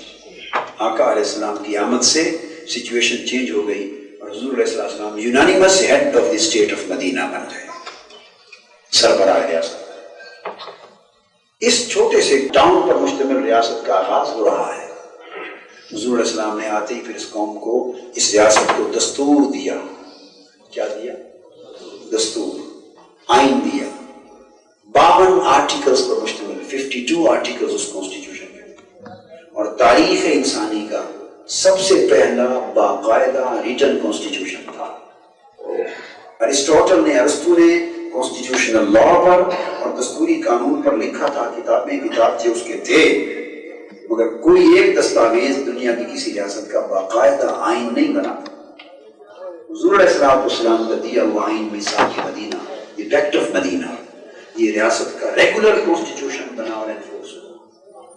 اور پھر آپ نے ایک سوشل ویلفیئر کا سسٹم بنایا معاہد کی بنیاد پر۔ آپ جیسے سوشل سیکیورٹی کا نظام یہاں دیکھتے ہیں، آج مسلم ممالک میں سوشل سیکیورٹی کا کانسیپٹ نہیں ہے، اس لیے پاکستانی لوگ ویزا لگوا کے کوشش کرتے ہیں کہ یہاں پہنچے، یہاں سوشل سیکیورٹی ہے، موج لگی ہوئی ہے، عید بنی ہوئی ہے، مفتی ہے، مسلمانوں کی موج بنی ہوئی ہے۔ وہاں یہ کون موجد ہے سوشل سیکیورٹی کا سسٹم؟ کائنات انسانی اور کائنات سیاسی میں پہلی اسٹیٹ جسے سوشل سیکیورٹی دی گئی اور social economic welfare state declare کیا وہ ریاست مدینہ تھی، اور جس کے بانی محمد مصطفیٰ آپ نے آخری زمانوں میں موافقات بنائی، سوشو اکنامک بردرہڈ، اور ایک مسلمان کو دوسرے سے بھائی بھائی بنا دیا، جائیدادوں میں شریک کر دیا، تجارتوں میں شریک کر دیا، کاروبار میں شریک کر دیا۔ اسٹیٹ کا کوئی خزانہ تو نہیں تھا، وہ اجتماعی وسائل میں، ہیوز کے وسائل میں ہیو لاٹس کو شریک کر دیا تاکہ کوئی معاشی تعطل میں، اکنامک ڈیڈ لاک میں مبتلا نہ رہے، اور ساروں کو ایک سوشل سیکیورٹی مہیا فرما دی۔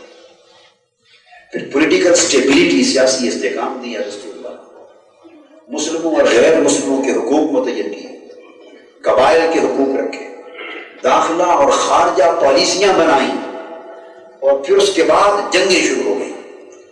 ایک گاؤں سے اسلامی ریاست قصبے سے شروع ہوتی ہے، اور تاریخ کی، سیرت کی عظیم کامیابی یہ ہے سیرت پاک کی کہ 10 سال کے اندر اس وقت دنیا کی سب سے بڑی 2 عالمی طاقتیں تھیں، جیسے یہاں امریکہ اور رشیا ہوتا تھا، اور جو پوزیشن آج امریکہ کی ہے اور کل تک رشیا کی رہی ہے، یا کسی زمانے برٹش رول دنیا میں تھا، اس طرح دنیا کی 2 سپر ورلڈ پاورز تھیں، ایران اور روم، ورلڈ سپر پاورز، اور کوئی تھرڈ ورلڈ کی، تیسری دنیا کا کوئی ملک آج امریکہ روس کو آنکھیں دکھا سکتا ہے؟ امریکہ تھرڈ ورلڈ پاور ہو گئی، تھرڈ ورلڈ پاور، تیسری دنیا میں کوئی تصور نہیں کر سکتا تھا کہ اس وقت کے روس اور امریکہ ایران اور روم کے ساتھ کوئی ٹکر لے سکے۔ اور پھر ایک ریاست جو ایک قصبے سے شروع ہوئی، 10 سال کا عرصہ، کیا عرصہ ہے، عام جھپکنے میں گزر جاتا ہے قوموں کی تاریخ میں۔ 10 سال کا عرصہ کیا ہے؟ ایک ٹاؤن سے اسلامک اسٹیٹ شروع ہوتی ہے، within 10 years, a short span of time۔ 2 super world powers Rome اور ایران 10 سال کے اندر آقا دو جہاں علیہ السلام نے اسلامی ریاست کو اتنا مضبوط، اتنا مستحکم اور اتنا عظیم بنا دیا کہ 10 سال کے اندر سپر ورلڈ پاور کو لرزا گیا، اور دنیا کی سب سے بڑی عظیم سلطنت روم اور ایران نہ رہا بلکہ ریاست مدینہ بن گئی۔ پھر آپ کو پتہ ہے کہ خلافت راشدہ کے دور میں سیدنا علی شیر خدا نے اس کا دارالحکومت کوفہ کو جا کے بنایا، اور پھر دارالحکومت دمشق بنا، روم کا خطہ دمشق اسلام کا دارالحکومت بن گیا، عراق کی طرف، پرشیا کی طرف بغداد اسلام کا دارالحکومت جا بنا، اور پھر یورپ کا شہر اسپین اسلام کا دارالحکومت۔ یورپ سے لے کر چائنا اور ترکستان تک 3 بر اعظم سلطنت محمدی میں شامل ہو گئے، 2 اوشنز اور 3 بر اعظم حضور اسلام کی سلطنت میں شامل ہو گئے۔ انسان سوچتا ہے کہ ہے کوئی ایسی سیرت کائنات انسانی کی ابتدا سے آج تک جس نے 10 سال میں worldwide, materially, politically, socially, economically, constitutionally, militarily اتنی کامیابیاں دنیا میں حاصل کی ہوں کہ 10 سال میں ایک ٹاؤن کی ریاست دنیا کی عظیم ریاست بن گئی ہو؟ تاریخ جواب دیتی ہے کہ نہیں، مصطفیٰ کے بغیر کوئی اس قابل نہیں تھا۔ لہٰذا وہ سیرت مطالعہ کے قابل ہے، تقلید کے قابل ہے، اطاعت کے قابل ہے، کہ جنہوں نے نہ صرف روحانی اعتبار سے بلکہ دنیاوی اعتبار سے اتنی عظیم کامیابیوں کا ایک عدمیم المثال باب قائم کر دیا ہے۔ اس سیرت کا مطالعہ کیا جائے، اس سیرت کو اپنایا جائے، تاکہ ظاہری اور باطنی دونوں سطحوں پر مسلمانوں کو کامیابیاں نصیب ہو سکیں۔ اور پھر جنگی اور دفاعی اعتبار سے حیران کن بات یہ ہے کہ 10 سال کے عرصے میں 83 وارز اور جنگیں لڑی گئی۔ within 10 years 83 وارز، غزوات اور سرایا، ایوریج نکالیں تو 8.3، 8-9 جنگیں سالانہ بنتی،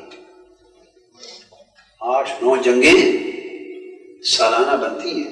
سال میں 8-9 جنگیں جس قوم پر مسلط ہو رہی ہیں، اور آپ نے دیکھا اکثر جنگیں مدینہ کے اوپر آ کے لڑی، حملہ آور ہوتے تھے، ڈیفنس کرنا پڑتا تھا، کبھی خندق کھود رہے ہیں، کبھی احد میں جنگ ہو رہی ہے، کبھی بدر میں ہو رہی ہے، تو 8-9 جنگیں ہر سال دشمن مسلط کرتا تھا۔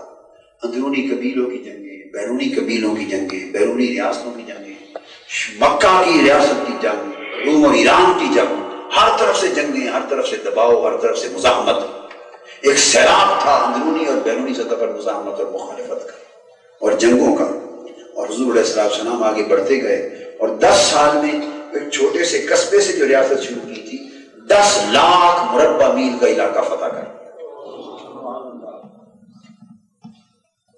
10 لاکھ ایوریج سالانہ 1 لاکھ مربع میل بنتی. یہ پاکستان کا مربع یاد ہے کسی کو کتنا ہے؟ 3 لاکھ مربع میل پاکستان. 10 سال کے عرصے میں ایک قصبے سے ریاست شروع ہوئی. ودن 10 years 10 لاکھ مربع میل 1 million square miles ٹیریٹری. اس حد تک ایکسپینشن ہو گئی اسلامک اسٹیٹ آف مدینہ کی.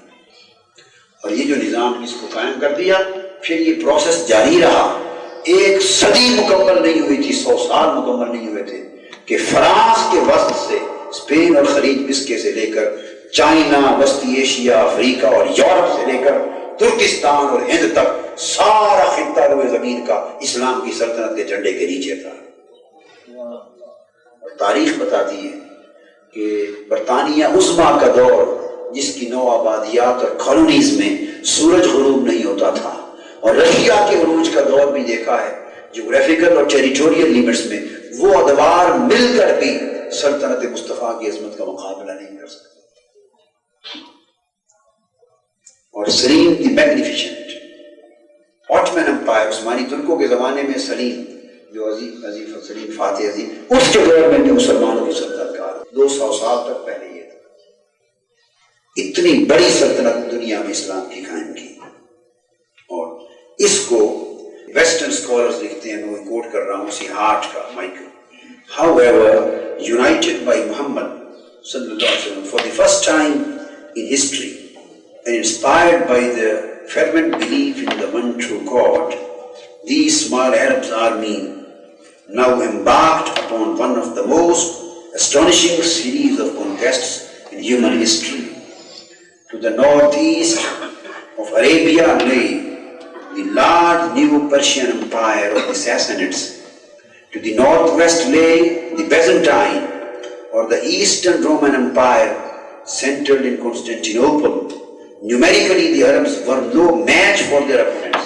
وہ کہتا ہے عربوں کا کوئی مقابلہ مخالف دشمن فوجوں کے ساتھ نہیں تھا، نہ اسلحہ اتنا، نہ افرادی قوت اتنی. یعنی ایک جنگ ہوئی غزوہ موتا میں، ادھر 10 لاکھ فوجی تھے، اتنے مقابلے میں، اور مسلمان سپہ سالار کے پاس 3000 فوج. 10 لاکھ فوج اور ادھر 3000 فوج، اور 10 لاکھ فوج کے مقابلے میں 3000 کی فوج. آقا نے وہ تربیت کر کے وہ سپہ سالار پیدا کیے تھے کہ وہ جنگ جیت کر سلامتی سے مدینہ لے جائے. تاریخی حقائق ہیں. وہ کہتے ہیں for a while، وہ کہتے ہیں on the field of battle though the inspired Arabs rapidly conquered all of the Mesopotamia, Syria and Palestine. By 642 Egypt had been wrested from the Byzantine Empire, while the Persian armies had been crushed at the key battles of Qadisiyah in 637 and Nehawand in 642. اور پھر آخر پہ آگے چل کے کہتے ہیں کہ یہ کنٹینیوس رہا under the leadership of Muhammad صلی اللہ علیہ وسلم and his close friends.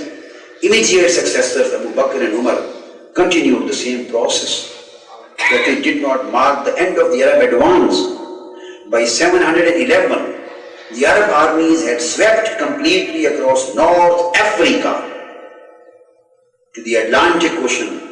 There they turned north and crossing the Strait of Gibraltar, overwhelmed the Visigothic kingdom in Spain. For a while, it must have seemed that the Muslims would overwhelm all of the Christian Europe. However, in 732 at the famous battle, Muslim army which had advanced into the center of France was at last defeated by the Franks. France کے وسط میں پہنچ گئے تھے، اس مقام پر جا کر یہ اس فوج کو 732 میں شکست ہوئی اور ایڈوانسمنٹ رکی. کہتے ہیں اگر وہ جنگ مسلمان جیت لیتے تو پورا کرسچن یورپ مسلمان ہو چکا ہوتا. اتنی بڑی، یعنی مختصر وقت میں اتنی بڑی ترقی. اور یہ ساری جنگیں جو حضور علیہ السلام نے 10 سال میں لڑی تھی، بڑا ریمارکیبل پوائنٹ یہ ہے کہ سارا 10 سال کی 83 جنگوں کرے سے مسلمانوں سے اور کافروں سے دونوں طرف کے کل فوجی جو مارے گئے ان کی تعداد چند 100 ہے. 10 سال کی 83 جنگوں میں طرفین سے مارے جانے والے کل فوجیوں کی تعداد 100 ہے، جبکہ بعد میں ایک ایک جنگ میں 1000 افراد مارے گئے. تو یہاں ویسٹرن اسکالرز اور اورینٹلسٹ اور کرٹکس لکھتے ہیں کہ اتنا بڑا جرنیل تاریخ نے کوئی پیدا نہیں کیا کہ 10 لاکھ مربع میل فتح ہو صرف چند جانے کو، چند 100 جانوں کے ساتھ، ورنہ تو 1 لاکھ مربع میل کی فتح کے لیے لاکھوں جانے جانی پڑتی تھی۔ اتنی محتاط جنگ اور اتنی وار اسٹریٹجی اور اتنی احتیاط، کہتے ہیں انسان کی دفاعی اور جنگی تاریخ میں ایسا جرنیل نہیں ہوا۔ یہ شان صرف سیرت مصطفیٰ صلی اللہ علیہ وسلم کو حاصل ہے۔ پھر انسانی اور اخلاقی اعتبار سے آقا علیہ السلام کی اہمیت سیرت پاک کی کیوں آج تک زندہ و تابندہ ہے۔ جتنے بھی بڑے بڑے نامور افراد آئے ان کو کہتا سن لو تو اچھے لگتے ہیں، کرتا دیکھ لو تو اچھے نہیں لگتے۔ ان کی باتیں سن لو، آپ میری بات سن رہے ہیں، باتیں بڑی اچھی لگ رہی ہوں گی، پر معلوم نہیں میرے قریب آ کے دیکھیں اور میری باتوں اور میرے عمل میں فرق دکھائی دے تو نفرت سے پیچھے ہٹ جائیں، کہیں باتیں تو اس کی اچھی تھی مگر عمل وہ نہیں ہے۔ یہ ہماری سیرت اور ہمارے کردار کا تضاد ہے، کانفلکٹ ہے ہمارے ظاہر ایکسٹرنیلٹی اور انٹرنیلٹی میں، ہماری اپیئرنس اور ہماری اٹرنس میں تضاد ہے، جس کی وجہ سے ہم جو کچھ کہہ رہے ہیں وہ کہہ کر بھی ہوا میں تحریر کر رہے ہیں، نتیجہ کوئی نہیں ہو رہا، لوگوں کے دلوں پر بات نہیں اتر رہی۔ پھر جب بات دل میں نہیں اترتی تو سننے کون آئے گا؟ سننا آنا تو پہلی بات ہے، پھر کچھ لینا، پھر عمل کرنا، اگلے اسٹیپس ہوا اس کے اوپر گزر جاتی۔ مگر بڑے بڑے لوگ جو ہوئے ان کی ذاتی سیرتوں کو دیکھیں تو جس فلسفہ اخلاق کی وہ تعلیم دیتے ہیں وہ اخلاق ان کی زندگی میں نظر خلا ہے۔ مگر آقا علیہ السلام کی سیرت طیبہ کا نمایاں پہلو یہ کہ اعلان نبوت سے پہلے ابھی اعلان نبوت نہیں فرمایا تھا، 15 سال تک حضرت خدیجہ الکبریٰ رضی اللہ تعالیٰ عنہ کے تجارت اور ان کا جو کاروبار تھا اس کے نمائندہ بن کر، یوں سمجھے ان کی ایجنسی لے لی تھی، ان کے بزنس کی ایجنسی لے لی تھی اور ان کے بہاف پر ان کے نمائندے کے طور پر شام کی منڈیوں تک جا کے تجارت کرتے تھے اور انہوں نے قریب سے دیکھا تھا۔ پھر شادی ہو گئی، جب شادی ہو گئی تو حضور علیہ السلام کی عمر مبارک کتنی تھی؟ 25 برس جب شادی ہوئی، اور اعلان نبوت فرمایا 40 برس کی عمر میں۔ 15 سال انہوں نے حضور علیہ السلام کو دعوی نبوت سے پہلے دیکھا۔ یہ میں بڑی سگنیفیکنٹ بات کہہ رہا ہوں، آپ سب شادی شدہ ہیں، یہ آپ گریبانوں میں جھانک کر ذرا گھر بیویوں کا حال اور اپنا حال جائزہ لے کے پتا کرتے ہیں کہ جو شخص باہر دنیا کا سب سے بڑا پیر و مرشد اور ولی کو تو غوث کہلاتا پھرے، اس کی بیوی سے پوچھو وہ کیا جانتی ہے اس کو۔ سارا جہان سب کچھ مانے گا مگر سب سے بڑی منکر اس کی بیوی ہوگی۔ اس کی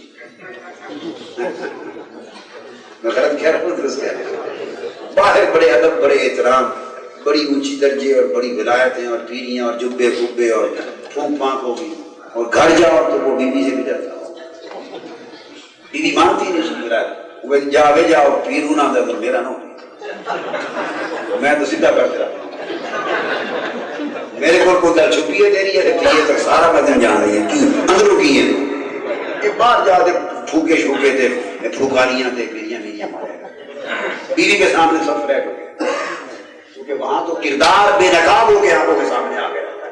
بیوی تو اس بڑے کی رات بھی دیکھ رہی ہے اور دن بھی دیکھ رہی ہے، اس کو پتا ہے کہ یہ رات میں کیا ہے اور دن میں کیا ہے، اس کا عمل کیا ہے، اس کا تقویٰ کیا ہے، اس کا برتاؤ کیا ہے۔ بیوی اور اولاد اس سے بڑے دنیا میں گواہ کوئی نہیں، اس لیے نہیں مانتے۔ معافی کا خاص گار ناراض نہ ہو مگر میرا فریضہ تو حق بیان کرنا ہے۔ میں تو آپ کو ہمیشہ پتا ہے پیسے لینے تو آتا نہیں، جس نے پیسے لینے آنا ہو وہ خوش کرنے کے لیے بات کرتا ہے تاکہ زیادہ ملے، اور جس نے نہ لینا ہو صرف دینا ہو آقا کا پیغام، وہ یہ نہیں دیکھتا کہ خوش ہوں گے نہ خوش، وہ تو دیکھتا ہے میرا مصطفیٰ خوش ہو اور میرا اللہ خوش ہو تاکہ حضور کی امت کو سچی بات بتائی جائے۔ صورت حال یہ ہوتی، بیوی گواہی دے دے کسی کی اور اولاد گواہی دے دے، اس سے بڑی گواہی کوئی نہیں۔ 15 سال اعلان نبوت سے پہلے حضرت خدیجہ الکبریٰ رضی اللہ تعالیٰ عنہ نے آقا علیہ السلام کو پہلے تاجر کے روپ میں دیکھا تھا، پھر شوہر کے روپ میں دیکھا تھا، دونوں رنگ دیکھے تھے۔ جب حضور علیہ السلام پر پہلی وحی اتری اور اعلان نبوت کا وقت بعثت کا آیا، آپ کو معلوم ہے آپ پر کب کبھی اس وقت آئی تھی، وہ ایک الگ روحانی باب ہے، اس موضوع میں نہیں جا رہا۔ اور آپ نے فرمایا زملونی زمل، مجھے کملی اڑا، انہوں نے کملی اڑا کے لٹایا۔ تو حضرت خدیجہ الکبریٰ رضی اللہ تعالیٰ عنہ صحیح بخاری باب و بدء الوحی میں ایک حدیث آتی ہے، وہ پہلا خطاب سیرت ہے جو حضور علیہ السلام کی سیرت بیان کی کس نے؟ حضرت خدیجہ الکبریٰ۔ تاریخ نبوت میں پہلا خطاب جو حضور علیہ السلام کی سیرت پر کیا کس نے؟ خدیجہ الکبریٰ رضی اللہ۔ حوصلہ دے رہی تھی، اپنے طور پر بیوی جو تھی رفیقہ حیات تھی، اپنا اخلاقی فریضہ انجام دے رہی تھی، حوصلہ کے طور پہ کہنے لگی یا محمد یا رسول اللہ صلی اللہ علیہ وسلم، خدا کی قسم ہرگز نہیں آپ پریشان ہو، اللہ آپ کو کبھی پریشان اور رسوا نہیں کرے گا۔ کیوں کہ میں نے زندگی پر دیکھا ہے آپ جیسا سیدھا رحمی کرنے والا کوئی نہیں کائنات، آپ خونی رشتوں کی لاج پالتے ہیں، آپ جیسا غریب دکھی لوگوں کا بوجھ اٹھانے والا کوئی نہیں، میں نے عمر پر دیکھا ہے جس کا کوئی سہارا نہیں، آپ اس کے بوجھ اٹھا کے سہارا بنے ہیں۔ یہ میں خدیجہ الکبریٰ رضی اللہ عنہ کے الفاظ سنا رہا ہوں، صلہ رحمی کرتے ہیں، لوگوں کا بوجھ اٹھاتے ہیں، اور دکھ اور مصیبت میں جب لوگ پریشان ہوں ان کی آپ مدد کرتے ہیں، ان کے کام آتے ہیں۔ تو آقا جب آپ کی سیرت و کردار کا یہ عالم ہے تو اللہ ایسے پر کبھی تکلیف میں اس کو نہیں چھوڑ سکتا، اللہ آپ کا حامی ہوگا، مددگار ہوگا، ناصر ہوگا، اور آپ کے ساتھ ہمیشہ بھلائی فرمائے گا۔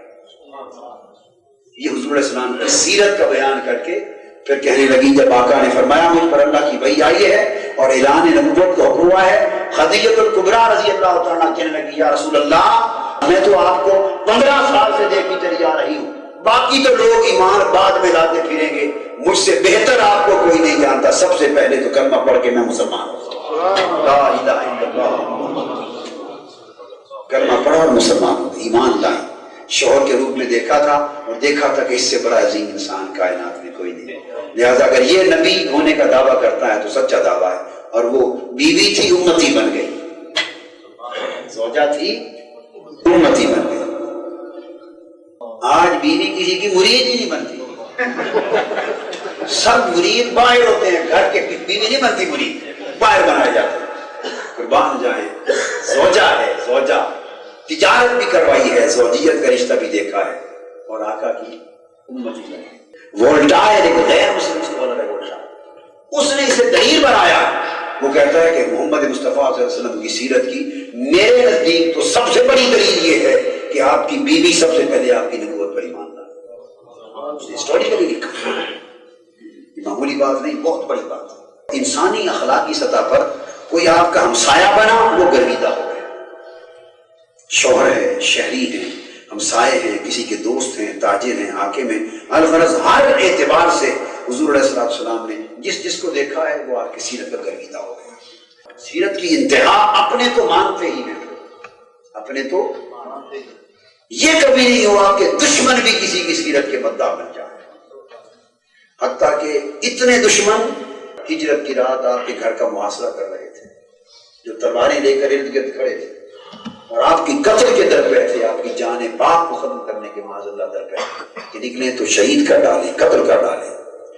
اس نے ہمارے مذہب کو نقصان پہنچایا، ہمارے سسٹم کو، جاگیرداریوں کو، سرداریوں کو، ہمارے نظام کو توہمانہ کر دیا، گھر گھر میں ہماری اولادیں ماں باپ کو چھوڑ کر اس پر ایمان لے آئے، وہ فینڈ ہو کر تلواریں لے کر گھیرا ڈال کے کھڑے تھے۔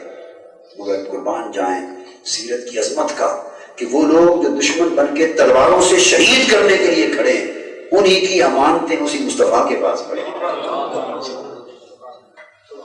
انہی کی امانتیں اسی آقا کے پاس پڑی۔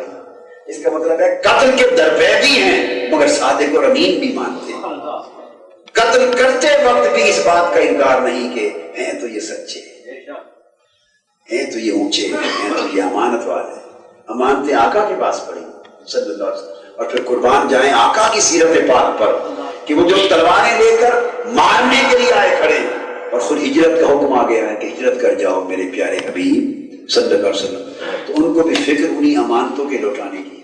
فرماتے ہیں علی تم یہاں لیٹو، ان کو امانتیں دے کر پھر مدینہ آ جاؤ، ورنہ سوچا جا سکتا ہے جائیں جہنم میں، میرے قتل کے در پہ ہیں تو میں نے ان کی امانت کو اٹھا کے پھینک دیتے، لے جاؤ امانت، مگر نہیں، کسی امانت والے کی نقصان نہ ہو جائے، علی ان کے سپرد کر کے آ جانا۔ پھر انہیں امانتوں پر سپرد کیا ہے، کردار کا یہ عالم ہے، سیرت طیبہ کا یہ عالم ہے، اور حضرت صدیق اکبر کا دروازہ کھٹکھٹایا ہے۔ ابو بکر صدیق رضی اللہ تعالیٰ عنہ نکلے، فرمایا ابو بکر حکم آیا ہے کہ ہجرت کر چلے، چلو۔ وہ دوڑے، ایک اونٹ لے آئے، عرض کیا آقا میں ایک اونٹ خریدا تھا اور ایک وقت کے لیے رکھا تھا کہ کبھی آپ کی خدمت میں پیش کروں گا، آج ضرورت پڑ گئی ہے تو آقا یہ قبول کر لیں۔ فرمایا نہیں ابو بکر، اب یہ میرا سفر ہے، میں نے چلنے کے لیے کہا ہے، اونٹ نہیں دوں گا، اگر مجھے دینا ہے تو اس کی قیمت ادا کروں گا۔ عرض کرنے لگے آقا قیمت کیسی، میں تو خود ہی آقا کا مملوک، میں بھی آپ ہی کا، ہر شے آپ کی قیمت۔ فرمایا نہیں، میں اس اونٹ پر نہیں بیٹھوں گا جب تک قیمت خرید کر اسے اپنی سواری بنا کے رکھوں۔ خریدا، اپنی سواری بنا کے پھر رکھتے تھے۔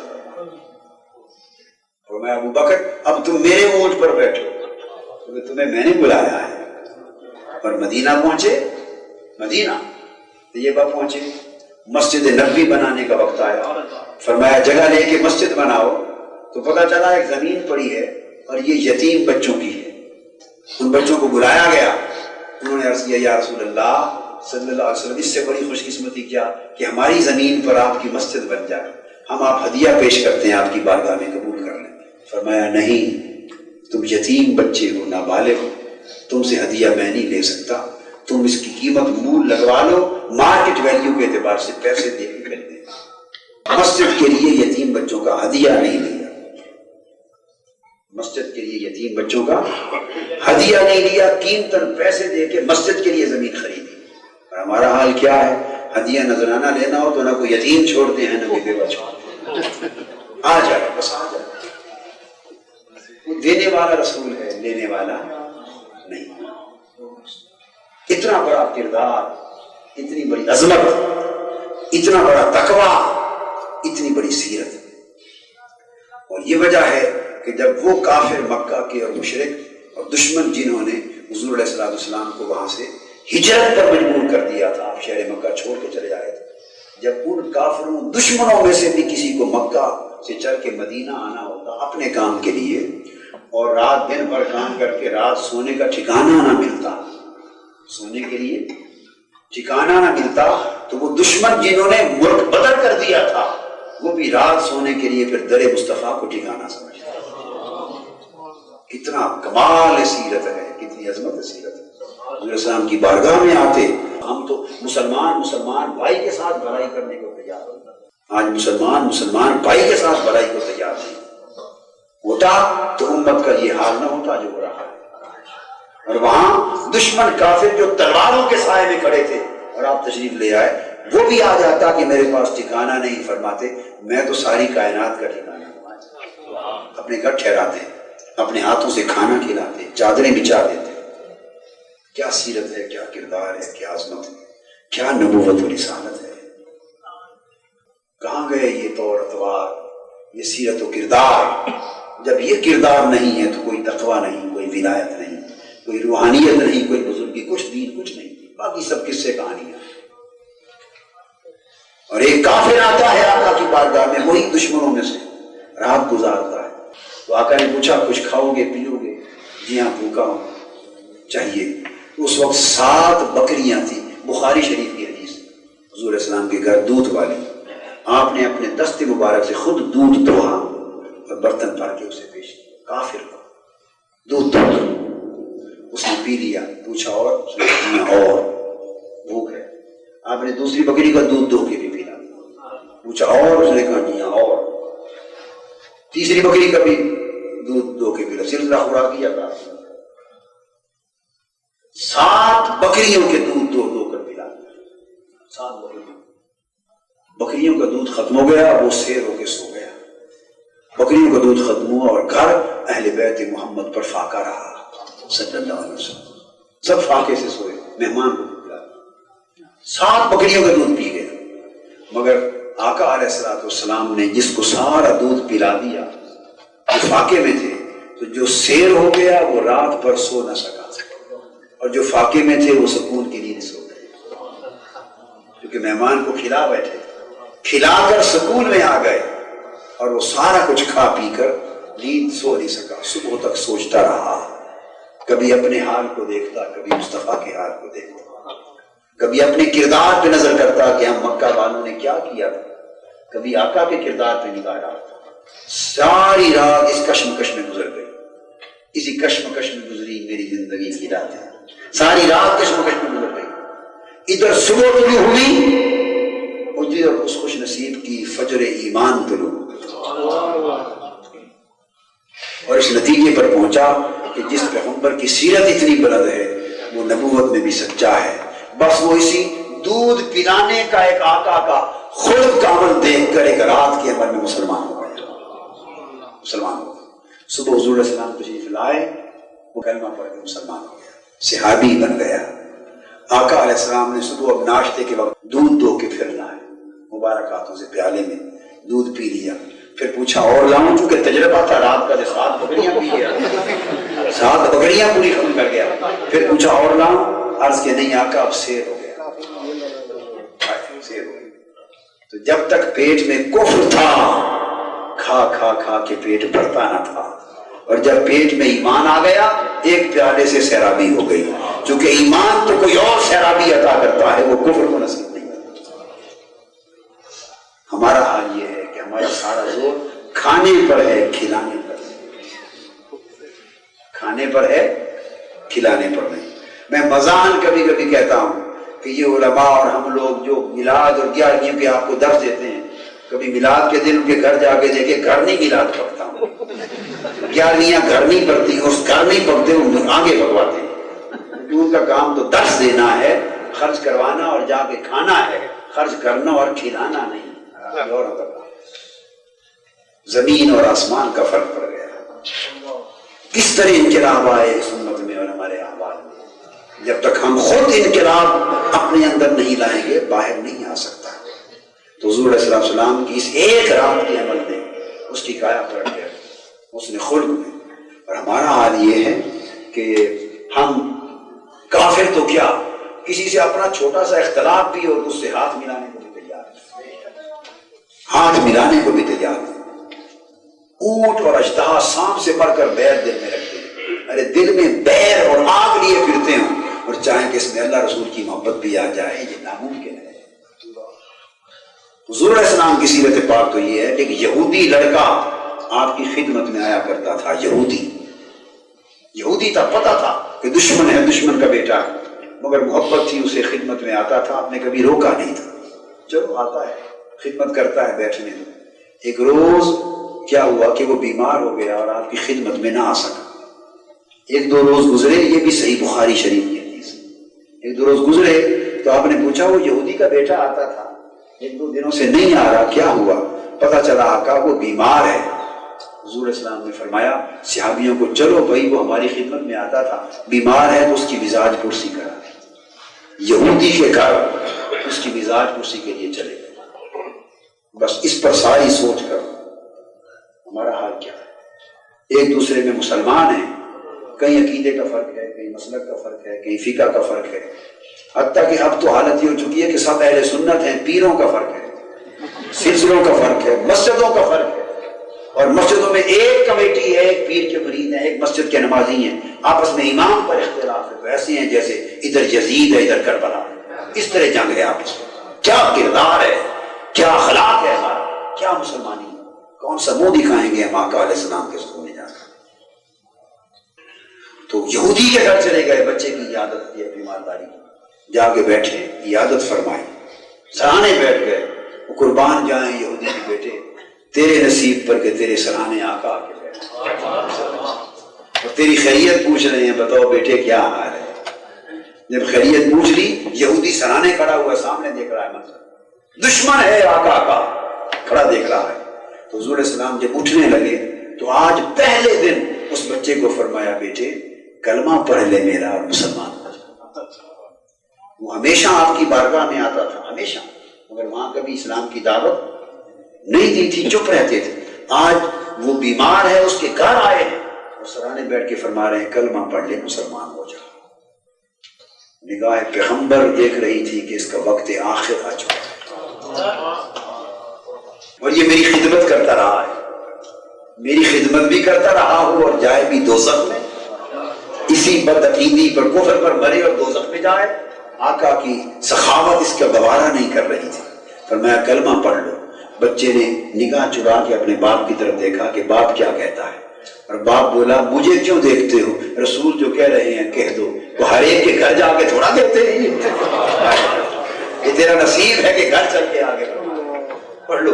اس نے کلمہ پڑھا، مسلمان ہو گیا۔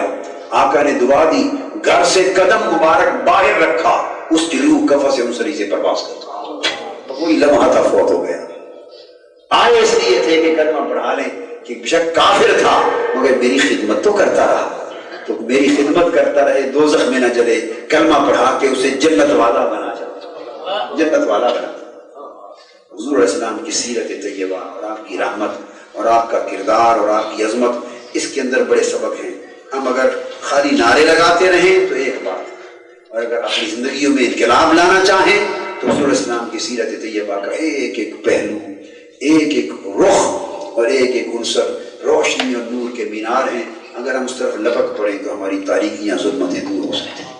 اللہ پاک ہمیں حضور علیہ السلام کے عشق و محبت اور غلامی اور سیرت و سنت طیبہ کی اتباع کی توفیق عطا فرمائے۔ وما علینا الا البلاغ۔